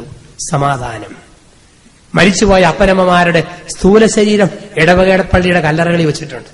സൂക്ഷ്മ ശരീരം അങ്ങ് ദൂരെ നിന്നും അമേരിക്കയിൽ ഇപ്പൊ നിങ്ങളുടെ കൂടെയുണ്ട്. നിങ്ങളുടെ ഊട്ടുമേശയിൽ, നിങ്ങളുടെ ഉറക്കറയിൽ, നിങ്ങളുടെ കുളിമുറിയിൽ, നിങ്ങളുടെ യാത്രകളിൽ, നിങ്ങളുടെ സംഭാഷണങ്ങളിൽ, നമ്മുടെ ജീവിതത്തിന്റെ എല്ലാ മേഖലകളിലും മരിച്ചു മൺമറഞ്ഞവർ നമുക്കൊപ്പമുണ്ട്. സൂക്ഷ്മ ശരീരം. അതുകൊണ്ടാണ് ഹൈന്ദവ രീതിയിൽ പറയുക, മനുഷ്യന് 5 ശരീരമുണ്ട്. അന്നമയകോശം, ഭക്ഷണം കഴിച്ചു വളരുന്നത് അന്നമയകോശം, പ്രാണമയകോശം, ശ്വാസം എടുത്ത് വളരുന്നത്, മനോമയകോശം, മനസ്സിന്റെ ഉണർവ്, ജ്ഞാനമയകോശം, അറിവിന്റെ വളർച്ചയുള്ളത്, ആനന്ദമയകോശം, ആത്മാവ്. മനുഷ്യൻ മരിക്കുമ്പോൾ 4 കോശങ്ങൾ മരിക്കും, 5ാമത്തേത് നിൽക്കും. ഭക്ഷണം കഴിപ്പ് നിൽക്കും, അന്നമയകോശം മരിക്കും. ശ്വാസമെടുക്കൽ നിർത്തും, പ്രാണമയകോശം മരിക്കും. മനസ്സിന്റെ സ്വപ്നങ്ങൾ അസ്തമിക്കും, മനോമയകോശം തീരും. ജ്ഞാനമയകോശമില്ല, പിന്നെ അറിവും വായനയില്ല. ഈ 4 മരിക്കുമ്പം 5ാമത്തെ മനസ്സ് ചാടി വരും, ആനന്ദമയകോശം. നമ്മളതിനെ ആത്മാവെന്ന് വിളിക്കും, ഉപനിഷത്തുകളിൽ ആനന്ദമയകോശമെന്ന് വിളിക്കും. മരണാനന്തര ജീവിതം നമുക്കുണ്ട്. അതുകൊണ്ടാണ് ഒരു മനുഷ്യൻ മരിക്കാറാകുമ്പോഴും മരിച്ചു കഴിയുമ്പോഴും മനുഷ്യന് കിട്ടാത്തത് ചില ജീവികൾക്ക് കിട്ടുമെന്നാ പറയുക. മരിക്കുന്ന വീടിന്റെ സൂചന പട്ടിക്ക് കിട്ടുമെന്ന് ഭാരതത്തിൽ പറയുന്നത് അതുകൊണ്ടാണ്. അവിടെ നമ്മുടെ കാരണവന്മാര് പറഞ്ഞത് മരിച്ച വീട്ടിൽ പട്ടി ഓളിയിടും എന്നൊക്കെയുള്ള ഒരു പാരമ്പര്യങ്ങൾ നമ്മുടെ നാട്ടിൽ നമ്മൾ പറഞ്ഞു കേട്ടിട്ടുണ്ട്. അത് വിശ്വാസം ഇതാണ്. ഒരു മനുഷ്യൻ മരിച്ചു കഴിഞ്ഞാൽ ആത്മാവ് പ്രിയപ്പെട്ടവരെ വിട്ട് പിരിഞ്ഞു പോകാനായിട്ട് 40 ദിവസങ്ങൾ വരെ അവരെ ചുറ്റിപ്പറ്റി നിൽക്കും. അതുകൊണ്ടാണ് മരണത്തിന്റെ മന്ത്ര 41 കുടുംബങ്ങളിൽ നടത്തുക. യേശുവിനെ സ്വർഗാരോഹണം തന്നെ എടുക്കുക 40-ാം നാളെന്നുള്ള വിശ്വാസ പാരമ്പര്യം മറ്റുമൊക്കെ. അപ്പോൾ മനുഷ്യ ജീവിതത്തിൽ മരണാനന്ത ഒരു ആത്മാവ് നമുക്കൊക്കെ ഉണ്ട്. ഈ 2 ഭക്ഷണം നമ്മൾ കൊടുക്കണം ഈ ലോകത്ത്. ശരീരത്തിന് ഭക്ഷണം കൊടുക്കുന്ന പോലെ ആത്മാവിനും ഭക്ഷണം കൊടുക്കണം. ഒരു ആത്മാവിന്റെ ജീവിതം നമ്മളിലുണ്ട്, മരണാനന്തര ജീവിതം. ഈ ഒരു ബോധ്യവും വിശ്വാസവും നമുക്കുണ്ടാകണം. നമുക്കറിയാം മരണശേഷം ജീവിതമുണ്ടെന്ന്. മരണശേഷം ജീവിതം ഉള്ളതുകൊണ്ടല്ലേ നമ്മൾ പ്രായം ചെന്ന ആൾക്കാരെയൊക്കെ ഒത്തിരി ബഹുമാനിക്കുന്നത്. നമ്മുടെ നാട്ടിൽ വീട്ടിലെ പട്ടിക്ക് ശ്വാസം മുട്ടലുണ്ടായാൽ, ഇവിടെ മനുഷ്യനേക്കാൾ വില പട്ടിക്കുണ്ട്, പക്ഷെ അവിടെ അതല്ലല്ലോ. അവിടെ മനുഷ്യൻ ഒരു പട്ടിക്ക് ശ്വാസം മുട്ടലുണ്ടായാൽ നമ്മൾ ആരും ആംബുലൻസ് പിടിച്ച പട്ടിയെ ICUവിൽ അഡ്മിറ്റ് ചെയ്ത് കൃത്രിമ ശ്വാസം കൊടുക്കത്തില്ല. ഏതെങ്കിലും പ്ലാവിന്റെയോ മാവിന്റെയോ മൂട്ടി കെട്ടിയിടും. രണ്ടുപേരും പൊന്നു പട്ടി അവിടെ കിടന്ന് വലിച്ചു ചത്തോ പട്ടി ഇതുപോലെ ഇട്ടിട്ട് പോകും. അതേസമയം 80 വയസ്സുള്ള വല്യപ്പന് ശ്വാസം മുട്ടലുണ്ടായാൽ നമ്മൾ ആരെങ്കിലും ജനലും വാതിലും തുറന്നിട്ട് പൊന്നു വല്യപ്പ അവിടെ കിടന്ന് വലിയപ്പ എന്നും പറഞ്ഞ് ഇട്ടിട്ട് പോകത്തില്ല. നമ്മൾ ആശുപത്രി കൊണ്ടുപോയാലും കൃത്രിമ ശ്വാസം കൊടുക്കും, ജീവൻ കൊടുക്കും. മരണാനന്തര ജീവിതം ഉള്ളതുകൊണ്ടാ മരിച്ചുപോയ ആൾക്കാരുടെയൊക്കെ ഫോട്ടോ നമ്മൾ തമ്പുരാന്റെ കൂട്ടത്തിലാണ് കയറ്റി വെക്കുക. പട്ടിയുടെയും പൂച്ചയുടെയും ഫോട്ടോ നമ്മൾ ആരെങ്കിലും കേരളത്തിൽ ദൈവങ്ങളുടെ കൂട്ടത്തിൽ കയറ്റി വെക്കും. ആരെങ്കിലും പറയോ ഇത് മാതാവ്, ഇത് ഔസേപ്പിതാവ്, ഇത് കണ്ടൻ, ഇത് ചക്കി, ഇത് ടിപ്പു, ഇത് കൈസർ. പക്ഷെ നമ്മൾ പറയും ഇത് ഔസേപ്പിതാവ്, ഇത് മാതാവ്, ഇത് വല്യപ്പൻ, ഇത് വല്യമ്മ, ഇത് അപ്പൻ, അമ്മ. മരണശേഷം ജീവിക്കുന്നു, കല്ലറ കൊണ്ട് തീരുകയല്ല, അതിനപ്പുറത്തേക്ക് ഒരു ജീവിതം നമുക്കുണ്ട്. ഇപ്പൊ ദൈവം തന്നിരിക്കുന്ന ഒരു വലിയ സമ്മാനം നമുക്ക് അമർത്യത. ഇപ്പൊ 4 സമ്മാനങ്ങളാൽ ദൈവം നമ്മളെ അലങ്കരിച്ചു. അതുകൊണ്ട് പറയും മനുഷ്യ സൃഷ്ടിയുടെ മകുടമാണ്. ബുദ്ധിശക്തി, സ്വാതന്ത്ര്യം, മനസാക്ഷി, അമർത്യത. ഇത് 4 ഉള്ളതുകൊണ്ട് നമുക്ക് ദൈവം തന്നിരിക്കുന്ന ഒരു കഴിവാ 4 ബന്ധങ്ങളും സ്ഥാപിക്കണം. മനുഷ്യരായ നമ്മൾ 4 ബന്ധങ്ങൾ സ്ഥാപിക്കാൻ വിളിക്കപ്പെട്ടവരാ. 1 ദൈവത്തോട്, 2 മനുഷ്യരോട്, 3 മനസാക്ഷിയോട്, 4 പ്രപഞ്ചത്തോട്. 4 ബന്ധങ്ങൾ നമ്മൾ സ്ഥാപിക്കണം. എങ്കിലേ ദൈവതിരുസന്നിധിയിൽ സ്വീകാര്യതയുള്ള മനുഷ്യരായി നമ്മൾ മാറൂ. 1ാമത്തെ ബന്ധം നമ്മൾ സ്ഥാപിക്കേണ്ടത് ദൈവത്തോട് നമ്മൾ ബന്ധം സ്ഥാപിക്കണം. ദൈവത്തോട് ബന്ധം സ്ഥാപിക്കാൻ വേണ്ടിയാണ് ദൈവം നമുക്ക് നമ്മുടെ കുർബാന, നമ്മുടെ ബൈബിൾ വായന, നമ്മുടെ കൊന്ത, നമ്മുടെ സന്ധ്യാപ്രാർത്ഥന, ഇതെല്ലാം ശുദ്ധ മനസാക്ഷിയുടെ ജീവിതം, ഇതൊക്കെ ദൈവത്തോട് ബന്ധപ്പെടാൻ വേണ്ടി ദൈവം തന്നിരിക്കുന്ന വഴിയാണ്. എത്ര പണമുണ്ടെങ്കിലും എത്ര സുഖമുണ്ടെങ്കിലും ദൈവത്തോട് ബന്ധപ്പെടാതെ മനസ്സമാധാനം കിട്ടുകയില്ല. അമേരിക്കയിലും യൂറോപ്പിലും ഒക്കെ നമ്മൾ വന്നു കഴിഞ്ഞാൽ ഇഷ്ടം പോലെ സൗകര്യം വർദ്ധിച്ചു, പക്ഷേ മനസ്സുഖം വർദ്ധിച്ചിട്ടില്ല. ഇവിടെ നിങ്ങൾക്ക് എത്ര രൂപയുണ്ടെങ്കിലും ശരി, നമ്മുടെ നാട്ടിൽ ഇന്ന് 1 ഏക്കർ സ്ഥലവും 5 കിലോ ഷീറ്റും കിട്ടുന്ന ആൾക്കുള്ള മനസ്സന്തോഷവും മനസ്സുഖവും ഇവിടെ കോടികളുള്ളവർക്കും ഇല്ല. സൗകര്യം ഒത്തിരി വർദ്ധിച്ചിട്ടുണ്ട്, പക്ഷെ സുഖം വർദ്ധിച്ചിട്ടില്ല. ഈ സുഖവും സൗകര്യം തമ്മിൽ വ്യത്യാസമുണ്ട്. നേരെ ചെല്ലുമ്പോഴത്തേക്ക് തൊടാതെ തുറക്കുന്ന വാതിലുണ്ട്, നടന്നു പോയാൽ മതി. എന്തൊരു എളുപ്പമാണ് അതൊക്കെ. 2 രൂപ ഇവിടെ കൊടുക്കാവുന്ന വരിയിൽ അമേരിക്കയിലെ വടി വരെ പൊങ്ങി സല്യൂട്ട് കൊടുക്കുന്ന വഴികളുണ്ട്. എല്ലാ സംവിധാനവും ഇവിടെയുണ്ട്. സൗകര്യങ്ങൾ ഒത്തിരി വർദ്ധിച്ചിട്ടുണ്ട്, പക്ഷേ മനസ്സുഖം എത്രമാത്രം വർദ്ധിച്ചു എന്നാണ് നമ്മളൊക്കെ ഓർക്കേണ്ടത്. മനസ്സുഖം വർദ്ധിച്ചിട്ടുണ്ടോ എന്നുള്ളതാ. അപ്പൊ നമ്മൾ ദൈവവുമായിട്ട് ബന്ധപ്പെടുമ്പോഴാ മനസ്സിന് സുഖം വർദ്ധിക്കുക. അതുകൊണ്ടാണ് സഭാപിതാവായ സെന്റ് അഗസ്റ്റിൻ പറഞ്ഞത്, ദൈവമേ നീ എന്നെ നിനക്കായി സൃഷ്ടിച്ചു, നിന്നിൽ മാത്രം ഞാൻ സംതൃപ്തി കണ്ടെത്തും. നിന്നിൽ മാത്രം ഞാൻ സംതൃപ്തി കണ്ടെത്തും. വേറെ ഒന്നുകൊണ്ട് നമുക്ക് തൃപ്തിപ്പെടാൻ പറ്റത്തില്ല. എന്ത് കിട്ടിയാലും, ലോകത്തുള്ള പെണ്ണുങ്ങളെ മുഴുവൻ സ്വന്തമായിട്ട് കിട്ടിയാലും ഒരു പുരുഷന് മനസമാധാനം കിട്ടുകയില്ല. ലോകത്തുള്ള പുരുഷന്മാരെ മുഴുവൻ ഒരു സ്ത്രീക്ക് കിട്ടിയാലും സമാധാനം കിട്ടിയാല. ലോകത്തുള്ള സ്വത്ത് മുഴുവൻ കിട്ടിയാലും ഇല്ല. ദൈവത്തെ കിട്ടിയാൽ മാത്രമേ മനസ്സമാധാനമുള്ളൂ. കാരണം ദൈവവുമായി ബന്ധപ്പെടാനുള്ള ഒരു അടിസ്ഥാന ധര ദൈവം ഉള്ളി വെച്ചിട്ടുണ്ട്. അതുകൊണ്ടല്ലേ ഒരു വൃക്ഷത്തിന്റെ തൈ ഏത് മലമുകളിൽ നട്ടാലും എവിടെ വെള്ളമുണ്ടോ അങ്ങോട്ട് പോകും. ഒരു ചെടി ഏത് ഉൾപ്രദേശത്ത് കുഴിച്ചു വെച്ചാലും അതിന്റെ ഇല എവിടെ സൂര്യപ്രകാശമുണ്ടോ അങ്ങോട്ട് പോകും. അതുപോലെ നമ്മൾ എവിടെ പോയാലും ദൈവത്തിലേക്ക് ചെല്ലാതെ സമാധാനമില്ല. സിനിമാ താരങ്ങൾ ഹരമായ ഒരു യുവാവ്, അവരെപ്പോഴും പറയും മമ്മൂട്ടി മോഹൻലാൽ, മോഹൻലാൽ മമ്മൂട്ടി. ലുത്തിനിയ പോലെ പറയുന്ന രണ്ട് വാക്ക്. ഇപ്പൊ മമ്മൂട്ടിയുടെ ഫാൻസായ ഇവൻ ഒരു ദിവസം നടന്നു പോകുന്ന വഴിക്ക് അറിയാതെ കാല് ഒരു കല്ലെ തട്ടിയ പാടെ അവൻ വിരലെ പൊത്തിക്കൊണ്ട് എന്റെ മമ്മൂട്ടി എന്ന് വിളിക്കുവോ അതോ എന്റെ ദൈവമേ എന്റെ മാതാവേ എന്ന് വിളിക്കുവോ? ഏറ്റവും വേദനിക്കുമ്പോൾ നമ്മൾ വിളിക്കുന്നത് ദൈവത്തെയാണ്. മനുഷ്യന്റെ നീളുന്ന നൊമ്പരങ്ങളിൽ അടിസ്ഥാന നിമിഷത്തിൽ അവൻ വിളിക്കുന്നത് ദൈവത്തെയാണ്. ഇപ്പൊ ദൈവത്തോട് ബന്ധപ്പെടാതെ ജീവിക്കാൻ പറ്റുകയില്ല. അപ്പൊ ഒന്ന്, ദൈവത്തോടുള്ള ബന്ധം. അതിന് സഭ ഒരുപാട് സൗകര്യങ്ങൾ നമുക്ക് ഒരുക്കി തന്നിട്ടുണ്ട്. രണ്ട്, മനുഷ്യനോട് ബന്ധപ്പെടാതെ ജീവിക്കാൻ പറ്റുമോ? ഞാൻ ഇവിടെ നിന്ന് കഷ്ടപ്പെട്ട് തമാശ പറയുന്നു, നിങ്ങൾ പറയേ അച്ഛൻ ഇക്കിളി കൂട്ടാമെങ്കിൽ ഞങ്ങൾ ചിരിച്ചു കാണിക്കാം എന്ന് പറഞ്ഞ് നിങ്ങൾ ബലം പിടിച്ചിരുന്നാൽ എനിക്ക് പറയാൻ പറ്റുമോ? ചിരിക്കുമ്പോൾ ഞാൻ പറയുമ്പോൾ നിങ്ങൾ ചിരിക്കും. കൊണ്ടും കൊടുത്തു വളരുക, കൊണ്ടും കൊടുത്തു. എത്രയോ പേരോടാണ് നമുക്ക് ലോകത്ത് ബന്ധങ്ങളുള്ളത്. എത്രയോ പേരോട് രാത്രി ഭക്ഷണം കഴിക്കാണ്ടിരിക്കുമ്പം ഒരു കഷ്ണം വറുത്ത മീൻ മേശപ്പുറത്തിരിക്കുന്നു. കിട്ടുമോന്നറിയത്തില്ല, സങ്കല്പിച്ചാൽ മതി. ഏതായാലും ഒരു കഷ്ണം വറുത്ത മീൻ ഇങ്ങനെ മേശപ്പുറത്തിരിക്കുന്നു. ചിന്തിച്ചാലൊരു അന്ത്യവും ഇല്ല, ചിന്തിച്ചില്ല ഒരു കുന്തവും ഇല്ല. ഒരു കഷ്ണം വറുത്ത മീൻ മേശപ്പുറത്ത് വരുന്നതിന്റെ പുറകിൽ എത്ര പേരാ പ്രവർത്തിച്ചിരിക്കുന്നത്? മീൻ പിടിച്ചവർ, തീരത്തെത്തിച്ചവർ, അത് കടയിൽ എത്തിച്ചവര്, അത് മേടിച്ചവര്, വെട്ടാൻ ഉപയോഗിച്ച കത്തി, വറക്കാൻ ഉപയോഗിച്ച എണ്ണ ഒഴിച്ച ചട്ടി, 100 പേരോട് ബന്ധപ്പെട്ടപ്പോഴാ ഒരു മീൻ വറുത്ത മീനായി മേശപ്പുറത്ത് വന്നത്. ആരും ഓർത്തേക്കല്ലേ, ആരോ വലയെറിഞ്ഞപ്പം ഒരു കഷ്ണം വറുത്ത മീൻ ഡിസ്കോ ഡാൻസ് കളിച്ച് മുക്കുവന്റെ വലയിലേക്ക് കയറുകയും അത് ഹൈജമ്പ് ചാടി നമ്മുടെ ഊട്ടുമേശപ്പുറത്ത് എത്തിയതുമല്ല. 100 പേര് പ്രവർത്തിക്കുമ്പോഴാ ഒരു മീൻ വറുത്ത മീനായി മേശപ്പുറത്ത് വരിക. ഒത്തിരി മനുഷ്യരോട് ബന്ധപ്പെട്ട നമ്മുടെ ജീവിതം മുഴുവൻ നിൽക്കുക. അപ്പൊ ഒന്ന്, ദൈവത്തോടുള്ള ബന്ധം. 2, മനുഷ്യരോടുള്ള ബന്ധം. 3, മനസ്സാക്ഷിയോട് നമ്മൾ ബന്ധപ്പെടണം. ഒരു വണ്ടി എത്ര സ്പീഡിൽ പോയാലും ഗ്യാസ് സ്റ്റേഷനിൽ കയറി ഗ്യാസ് അടിക്കാതെ വണ്ടിക്ക് പോകാൻ പറ്റുകയില്ല. ഒരു ടോർച്ച് എത്ര ഭംഗിയായിട്ട് ജ്വലിച്ചാലും ചാർജ് ചെയ്യാതെ ടോർച്ചിന് ജ്വലിക്കാൻ പറ്റുകയില്ല. ഇതുപോലെ നമ്മൾ എത്ര മിടുക്കന്മാരും മിടുക്കുകളായിട്ട് പോയാലും ഇടയ്ക്കിടയ്ക്ക് ശാന്തമായിരുന്ന് ദൈവത്തോട് ബന്ധപ്പെടാതെ നമുക്ക് മുമ്പോട്ട് പോകാനായിട്ട് പറ്റത്തില്ല. ദൈവത്തോട് ബന്ധപ്പെടാതെ നമ്മൾ ഇടയ്ക്കിടയ്ക്ക് ചിന്തിക്കണം, ദൈവമേ ഞാൻ ഈ പോക്ക് പോയാൽ ഒരു പോക്കാണോ, എന്റെ പോക്ക് എങ്ങനെയുണ്ട്, ഇടയ്ക്കിടയ്ക്ക് ചിന്തിക്കണം. അതിനാണ് വാർഷിക ധ്യാനം എന്ന് പറയുക. അതിനാണ് ഞായറാഴ്ചത്തെ കുർബാന, അവിടെ പങ്കിടുന്ന വചന പ്രഘോഷണങ്ങൾ. ഇതെല്ലാം ഒരു മനസാക്ഷി പരിശോധനയാണ്. നമ്മുടെ കുമ്പസാരം, കൗൺസിലിംഗ്, കൂതാശകള് ഒരു മനസാക്ഷി ബന്ധമാണ്. അപ്പൊ മനസാക്ഷിയോട് ബന്ധപ്പെടാതെ നമുക്ക് ജീവിച്ചു മുമ്പോട്ടാൻ പറ്റൂല. 4, പ്രപഞ്ചത്തോട് നമ്മൾ ബന്ധപ്പെടണം എന്ന് പറഞ്ഞാൽ ചുറ്റുപാടുകളെ മുഴുവൻ നമ്മൾ സ്നേഹിക്കണം. കപ്പുച്ചിൻ സഭയുടെ സ്ഥാപകനായ അസീസിലെ ഫ്രാൻസിസിനെ വിളിക്കുന്നത് ദ പേറ്റൺ ഓഫ് ഇക്കോളജി എന്നാണ്. പരിസ്ഥിതിയുടെ മധ്യസ്ഥൻ എന്നാണ് വിളിക്കുക. 8 നൂറ്റാണ്ടുകൾക്ക് ജീവിച്ചിരുന്നതാ. അദ്ദേഹം സകല ജീവജാലങ്ങളെയും സ്നേഹിച്ചു. സൂര്യന് സഹോദരൻ, ചന്ദ്രന് സഹോദരി, വെള്ളം സഹോദരി, മരിക്കാൻ നേരത്ത് പാടി സോദരി മരണമേ സ്വാഗതം സ്വാഗതം. ചുറ്റുപാടുകളെ നമ്മൾ സ്നേഹിക്കുക എന്നുള്ളതാണ്, പരിസരങ്ങളെ. പലപ്പോഴും ഇവിടെയൊക്കെ വ്യത്യാസം നമുക്കറിയാം. ഒരു മലയാളികളുടെ പ്രത്യേകതയാണ്, അവിടെ തോന്നുന്നതുപോലെയൊക്കെ പഴം നിന്നിട്ട് നമ്മുടെ നാട്ടിലാണ് തൊലി വഴിയിൽ എറിയുന്നവര്, ചവിട്ടി തന്നെ ഫ്ലാറ്റായിട്ട് എല്ലാവരും വീണിട്ട് ഇടത്തും വരത്തും കാർക്കിച്ചു തുപ്പുന്നു, മുട്ടായി കടലാസ് വലിച്ചെറിഞ്ഞിട്ട് പോകുന്നു. എന്നാ വേഷങ്ങളിൽ ഇങ്ങനെ കൊണ്ടത് അറിയാതെ വഴിയിട്ടിട്ട് അറിയാത്ത ഒരൊറ്റ പോക്ക്. അത് നമ്മുടെ സ്വഭാവമാണ്. ഗതികേടിന് നമ്മുടെ നാട്ടിൽ പബ്ലിക് റോഡ് എന്നതിന്റെ മലയാള തർജ്ജമ പൊതുനിരത്ത് എന്നാണ്. പല ആൾക്കാരും ധരിച്ചു വെച്ചിരിക്കുന്നത് പൊതുവായ സാധനം മൊത്തം നിരത്താനുള്ള സ്ഥലം പൊതുനിരത്ത്. ഇങ്ങനെ കാണുന്ന ലോകത്താണ് നമ്മൾ ജീവിക്കുക. അപ്പൊ നമ്മൾ ചുറ്റുപാടുകളെ സ്നേഹിക്കണമെന്നാ പറയുക. അപ്പൊ ദൈവത്തോട് നമ്മൾ ബന്ധപ്പെടുക, സഹോദരങ്ങളോട് ബന്ധപ്പെടുക, മനസാക്ഷിയോട് ബന്ധപ്പെടുക, അതോടൊപ്പം തന്നെ നമ്മുടെ ചുറ്റുപാടുകളുള്ള ആ പ്രപഞ്ചത്തോട് നമ്മൾ ബന്ധപ്പെടുക. വീണ്ടും ഈ മനുഷ്യ ജീവിതത്തിൽ ദൈവം നമുക്ക് 4 കടപ്പാടുകൾ തന്നിട്ടുണ്ട്. ഈ കടപ്പാട് കൂടെ വീട്ടിയാലേ ജീവിതം പൂർണ്ണമാവും. ഒരു മനുഷ്യ ജന്മത്തിൽ ദൈവം നമുക്ക് നിശ്ചയിച്ചു തന്നിരിക്കുന്ന 4 കടപ്പാടുകളുണ്ട്.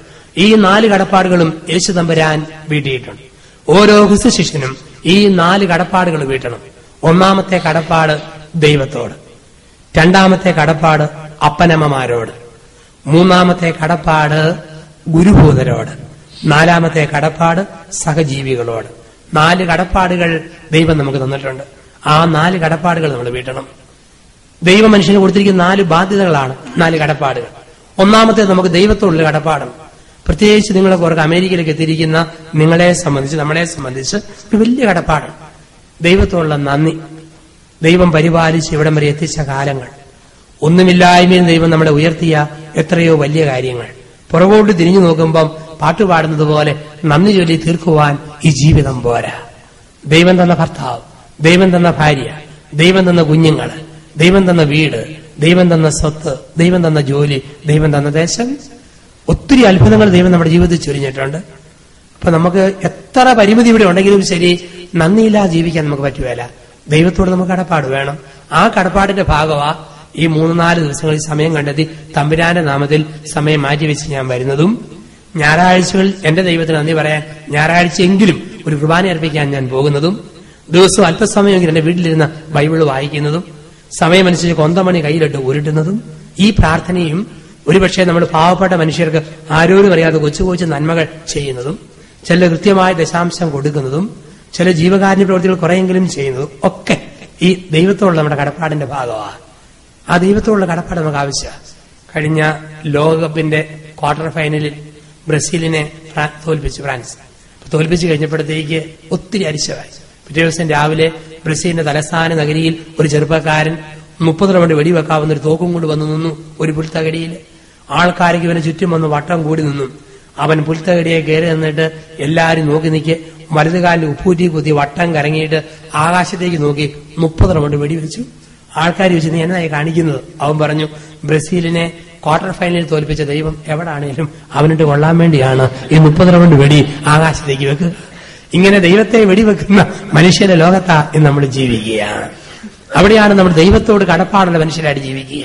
ദൈവവുമായുള്ള കടപ്പാട്, നന്നായിട്ട് ജീവിച്ച്, നന്മയെ ജീവിച്ച്, ഉള്ളതുകൊണ്ട് സന്തോഷത്തോടെ പങ്കുവെച്ച്, വിശുദ്ധിയുടെ ഒരു അങ്കി അണിയുന്ന മനുഷ്യരായിട്ട് നമ്മൾ ജീവിക്കുക എന്നുള്ളതാ ദൈവത്തോടുള്ള കടപ്പാട്. 2, മാതാപിതാക്കളോട് നമുക്ക് വലിയൊരു കടപ്പാടുണ്ട്. മാതാപിതാക്കളുടെ കടപ്പാട് യേശുവിന്റെ ജീവിതത്തിൽ നമ്മൾ കാണുന്നുണ്ട്. ഈശോയ്ക്ക് മനസ്സിലായി ബലി പൂർത്തിയാക്കാൻ ഒറ്റ തടസ്സം കൂടി ഈശോയ്ക്കുണ്ട്. എല്ലാം ചെയ്തു, പക്ഷേ ബലി പൂർത്തിയാക്കാൻ ഈശോയ്ക്ക് ഒരൊറ്റ തടസ്സമേ ഉള്ളൂ. കാരണം അമ്മയോടുള്ള ഉത്തരവാദിത്വം പൂർണ്ണമായി തീർത്തിട്ടില്ല. അമ്മയോടുള്ള ഉത്തരവാദിത്വം പൂർണ്ണമായി തീർക്കാത്തത് കൊണ്ട് ഈശോ പറഞ്ഞു, യോഹന്നാനെ, എന്റെ അമ്മ ഇതാ ഇന്നു മുതൽ നിന്റെ അമ്മ, ഇവളെ കൂടെ നോക്കിക്കോണം. അമ്മയോടുള്ള കടപ്പാട് പൂർത്തിയാക്കി യോഹന്നാന്റെ ഏൽപ്പിച്ചിട്ട് ഈശോ പറഞ്ഞു, പിതാവേ, നിന്റെ കരങ്ങളിൽ എന്റെ ആത്മാവിനെ ഞാൻ സമർപ്പിക്കുന്നു. ജനിപ്പിച്ച അപ്പനോട്, നൊന്തു പ്രസവിച്ച അമ്മയോട് നമുക്കെന്നും കടപ്പാടുണ്ട്. അതുകൊണ്ടാണല്ലോ നിങ്ങൾ ഇവിടെ ആയിരിക്കുമ്പോഴും മാതാപിതാക്കളെ കാണാൻ വേണ്ടി ഒത്തിരി പണം ചെലവ് ചെയ്ത് ഓടി എത്താനും മറ്റും തോന്നുന്ന ഒരു കൊളുത്തിപ്പിടുത്തം നമ്മുടെ ഉള്ളിൽ വെച്ചിരിക്കുന്നത് ഈ കടപ്പാടാ. ചിലപ്പോൾ ഒത്തിരി ബുദ്ധിമുട്ടിനിടയിലും അവരെയൊക്കെ കൊണ്ടുവന്ന് ഈ നാട്ടില് നമ്മുടെ കൂടെ നിർത്തി പരിപാലിക്കുന്നതും ഈ കടപ്പാടാ. അപ്പൊ ഒരു വലിയ കടപ്പാടുണ്ട്. ഒരിക്കലും മാതാപിതാക്കളെ നമ്മൾ വേദനിപ്പിക്കരുത്. നമ്മുടെ വാക്കുകൊണ്ടോ ചിന്ത കൊണ്ടോ പ്രവൃത്തി കൊണ്ടോ അവരെ നൊമ്പരപ്പെടുത്തുന്ന ഒന്നും പറയരുത്.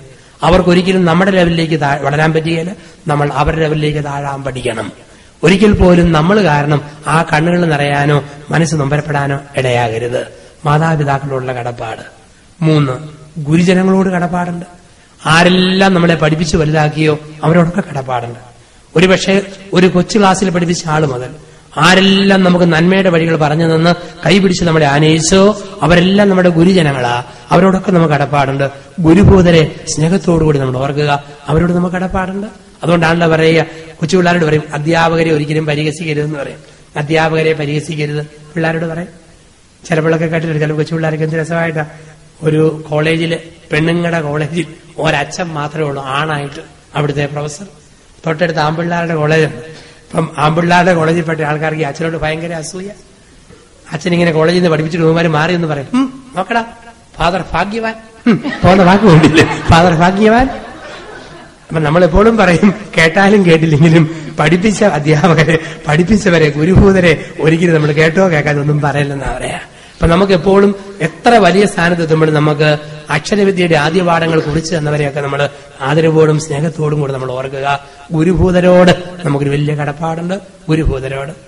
4, സഹജീവികളോട് കടപ്പാടുണ്ട്. സഹജീവികളോട് ഈശോ തന്നെ 33 വർഷക്കാലത്തെ ജീവിതത്തിൽ സഹജീവികൾക്ക് ചെയ്യാവുന്ന നന്മകൾ മുഴുവൻ ചെയ്താണ് യേശു കടന്നുപോയത്. സഹജീവികളോട് കടപ്പാട്.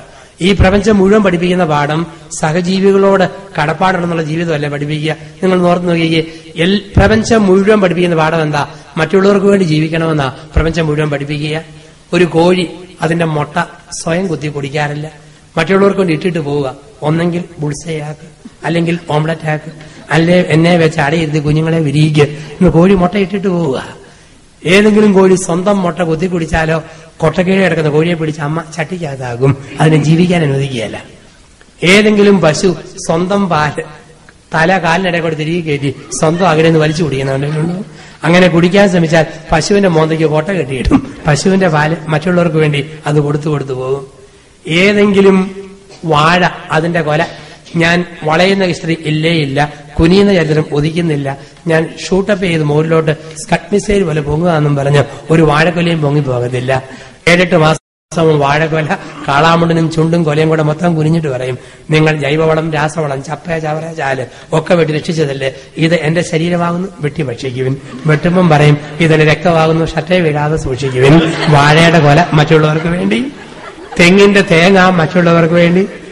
ഏതെങ്കിലും തെങ്ങ് പറയോ 150 തേങ്ങ സൂപ്പർ ഡെക്കറേഷൻ, തേങ്ങാക്കൊല തോളെ തന്നെ കാലാകാലം നിൽക്കട്ടെന്നും പറഞ്ഞ് ഒരു തെങ്ങും താങ്ങുകയില്ല. 5-8 മാസം ആകുമ്പം തേങ്ങ മൊത്തം പൊടിച്ച് താഴത്തേക്ക് ഇട്ട് തരും. നിങ്ങൾ എന്നെ കൃത്യമായി രക്ഷിച്ചതല്ലേ, എന്റെ ശരീരം എടുത്ത് ഭക്ഷിക്കുവിൻ. കപ്പ വംശം നിലനിൽക്കുന്നത് കിഴങ്ങ് കുഴിച്ചിട്ടല്ല, കോല് മുറിച്ചിട്ടാ. എന്നാലും കപ്പ 8-10 കിലോ കപ്പക്കിഴങ്ങും 2-3 തിലാം കിഴങ്ങും ചുവന്നോട് നിൽക്കുക, പറിച്ച് ഭക്ഷിക്കുക എന്നും പറഞ്ഞ് എല്ലാം മറ്റുള്ളവർക്ക് വേണ്ടിയാ. പന്നി പോലും ചത്തു കഴിഞ്ഞാൽ ഫോർക്ക് ഫ്രൈ സ്റ്റാൻഡേർഡ് സാധനം, ജീവിതകാലത്ത് ഗുണമില്ലെങ്കിലും കൊള്ളാം. പക്ഷെ മനുഷ്യനോ ജീവിക്കുമ്പോൾ ഉപകാരം ചെയ്തില്ലെങ്കിൽ മരിച്ചു കഴിഞ്ഞ് വല്ല കാര്യമുണ്ടോ? 24 മണിക്കൂർ അല്ലെങ്കിൽ 48 മണിക്കൂർ കഴിയുമ്പോൾ അടക്കണം. ഇന്ന് പിന്നെ മൊബൈൽ മോർച്ചറിയൊക്കെ വന്നതുകൊണ്ട് കുറെ നാൾ കൂടെ ഒക്കെ വെക്കുന്ന രീതിയുണ്ട്. ഫുട്ബോളിന്റെ ഫൈനൽ കഴിഞ്ഞ് അപ്പനെ അടക്കാമെന്നും പറഞ്ഞ് പെട്ടി വെച്ചിട്ട് കളി കാണുന്ന മക്കളുടെ ലോകത്താ നമ്മളിന്ന് ജീവിക്കുക. ഈയൊരു പള്ളി ഞാൻ ധ്യാനിപ്പിച്ചപ്പോൾ ഒരു ചേട്ടൻ മരിച്ചുപോയി രാവിലെ 9 മണിക്ക്. വികാരിച്ച് അനൗൺസ് ചെയ്തു, ഇന്ന് രാവിലെ 9 മരിച്ച ചേട്ടനെ നാളെ രാവിലെ 10:30 അടക്കും. അത് കേട്ടപാടെ മറ്റൊരു ചേട്ടൻ പറയാം, ദൈവമേ നിനക്ക് 1000 നന്ദി, എത്ര നാൾ കൂടിയാ ഫ്രഷ് ആയിട്ട് ഒരു അടക്ക് കൂടാനുള്ള ഭാഗ്യം ലഭിച്ചത്. ഇന്ന് നമുക്ക് വെക്കാൻ പറ്റുന്ന കാലമാണ്. എന്നാലും മരിച്ചാൽ 1 അല്ലെങ്കിൽ 2 ദിവസം കഴിയുമ്പോൾ അടക്കണം. ഈ സ്വാർത്ഥത മനുഷ്യന് മാത്രമേ ഉള്ളൂ, വിട്ടുകൊടുക്കാത്ത സ്വാർത്ഥത മനുഷ്യന് മാത്രമാ. ഞാൻ ഒരു പള്ളി പെരുന്നാളിന് പ്രസംഗിക്കാൻ ചെന്നപ്പം വികാരിച്ചൻ എന്റെ സുഹൃത്ത് എന്നെ സെമിനാരി വിട്ട ആളാ. വൈകിട്ട് 7 മണിക്കാ പ്രസംഗം. എന്നോട് പറഞ്ഞ, അച്ഛൻ ഉച്ചയ്ക്ക് ഉണ്ടേച്ച് നമുക്ക് കുറെ വർത്താനം പറയാം. ഊണും കഴിഞ്ഞ് പള്ളിമുറിയുടെ 1-ാം നിലയിലെ വരാന്തയില് ചാരികസേരെ കാലും നീട്ടി ഞങ്ങൾ ഇങ്ങനെ വർത്താനം പറഞ്ഞിരിക്കുക. ഒരു 2 മണി ആയപ്പോഴുണ്ട് 25 ചെറുപ്പക്കാരിയായിരുന്നു യുവദീപ്തി അംഗങ്ങളാ ചേർന്ന് ഒരു മുടുത്ത കമുകും തടി അടയ്ക്കാമരം വെടിക്കൊണ്ട് പോവുക. വലിയ കമുക് തോളെ വെച്ച് നമുക്ക് കഷ്ടപ്പെട്ട് ഏലയ്യ ഐലസ ഒത്തുപിടിയുടെ ആഞ്ഞുപിടിയുടെ അള്ളിപ്പിടിയുടെ അമക്കിപ്പിടിയിടാന്ന് പറഞ്ഞ് ഇമാരിങ്ങനെ പോകുന്നു. ഞാൻ ശ്രദ്ധിച്ചു നോക്കുമ്പം 25 അവന്മാർ കൂടി ചുമക്കുമ്പം 5 അവന്മാരുടെ കാല് നിലത്ത് മുട്ടിയിട്ടില്ല. എല്ലാരോടും ചുമക്കും, ആഞ്ഞുപിടിയുടെ അള്ളിപ്പിടിയുടെ അമക്കിപ്പിടിയുടെ മുറുക്കപ്പിടിയുടെ. ഇവന്മാര് തൂങ്ങിക്കിടക്കുക, 20 പേരെ അവന്മാരെ കൂടെ ചുമക്കണം. ഇതാണ് മനുഷ്യന്റെ സ്വഭാവം. അപ്പൊ ഈ സ്വാർത്ഥത മനുഷ്യന് മാത്രമുള്ളതാണ്. അപ്പൊ അങ്ങനെയുള്ള ലോകത്ത് നമ്മൾ മറ്റുള്ളവർക്ക് വേണ്ടി ജീവിക്കാനാ പറയുക. സഹജീവികൾക്ക് സാധിക്കുന്ന കൊച്ചു കൊച്ചു നന്മകൾ ചെയ്ത് ജീവിതത്തിന്റെ യാത്ര നമ്മൾ പൂർത്തിയാക്കുക. സഹജീവികൾക്ക് നന്മ ചെയ്ത് മുമ്പോട്ട് പോകാനുള്ള ഒരു വിളി ദൈവം നമുക്ക് തരുന്നുണ്ട്. ചിന്തകളെ നമ്മൾ 1.25 മണിക്കൂറായി വരെ ഇരിപ്പാണ്. ചിന്തകളെ നമുക്ക് ഇങ്ങനെ സംഗ്രഹിക്കാം. മനുഷ്യരെ കുറിച്ച് നമ്മൾ ചിന്തിക്കുമ്പോൾ മനുഷ്യ ജീവിതത്തിൽ പ്രത്യേകതയുള്ള ചില മനുഷ്യരുണ്ട്. ഒരു കൂട്ടരെ വിളിക്കും കിരാതൻ, രണ്ടാമത്തെ കൂട്ടരെ വിളിക്കും മാന്യൻ, മൂന്നാമത്തെ കൂട്ടരെ വിളിക്കും ധാർമ്മികൻ, നാലാമത്തെ കൂട്ടരെ വിളിക്കും ആത്മീയൻ. ഇതിലേതിപ്പെട്ടതാ നിങ്ങൾ ഞാനെന്ന് ഈ രാത്രിയിൽ ഒന്ന് ചിന്തിക്കുക. കിരാതൻ അല്ലെങ്കിൽ പ്രാകൃതൻ, 2 മാന്യൻ, 3 ധാർമ്മികൻ, 4 ആത്മീയൻ. ഏത് സ്റ്റേജിൽ ഞാൻ എത്തിയിട്ടുണ്ട്? കിരാതൻ പണ്ടത്തെ കാടന്മാരും രാക്ഷസന്മാരുമാണ്. ആരെയും ഏത് സ്ത്രീയെയും ചാടി വീണ് നശിപ്പിക്കുന്നു, എന്തും കൊള്ളയടിക്കുന്നു, എന്തും പിടിച്ചു പറിക്കുന്നു, വെട്ടും കുത്തും കൊലയും വെടിയും ഉപദ്രവമായിട്ട് നടക്കുന്ന മനുഷ്യർ കിരാതൻ. ഒരുപക്ഷെ കിരാത യുഗം ഇന്ന് മാറിയിട്ടുണ്ട്.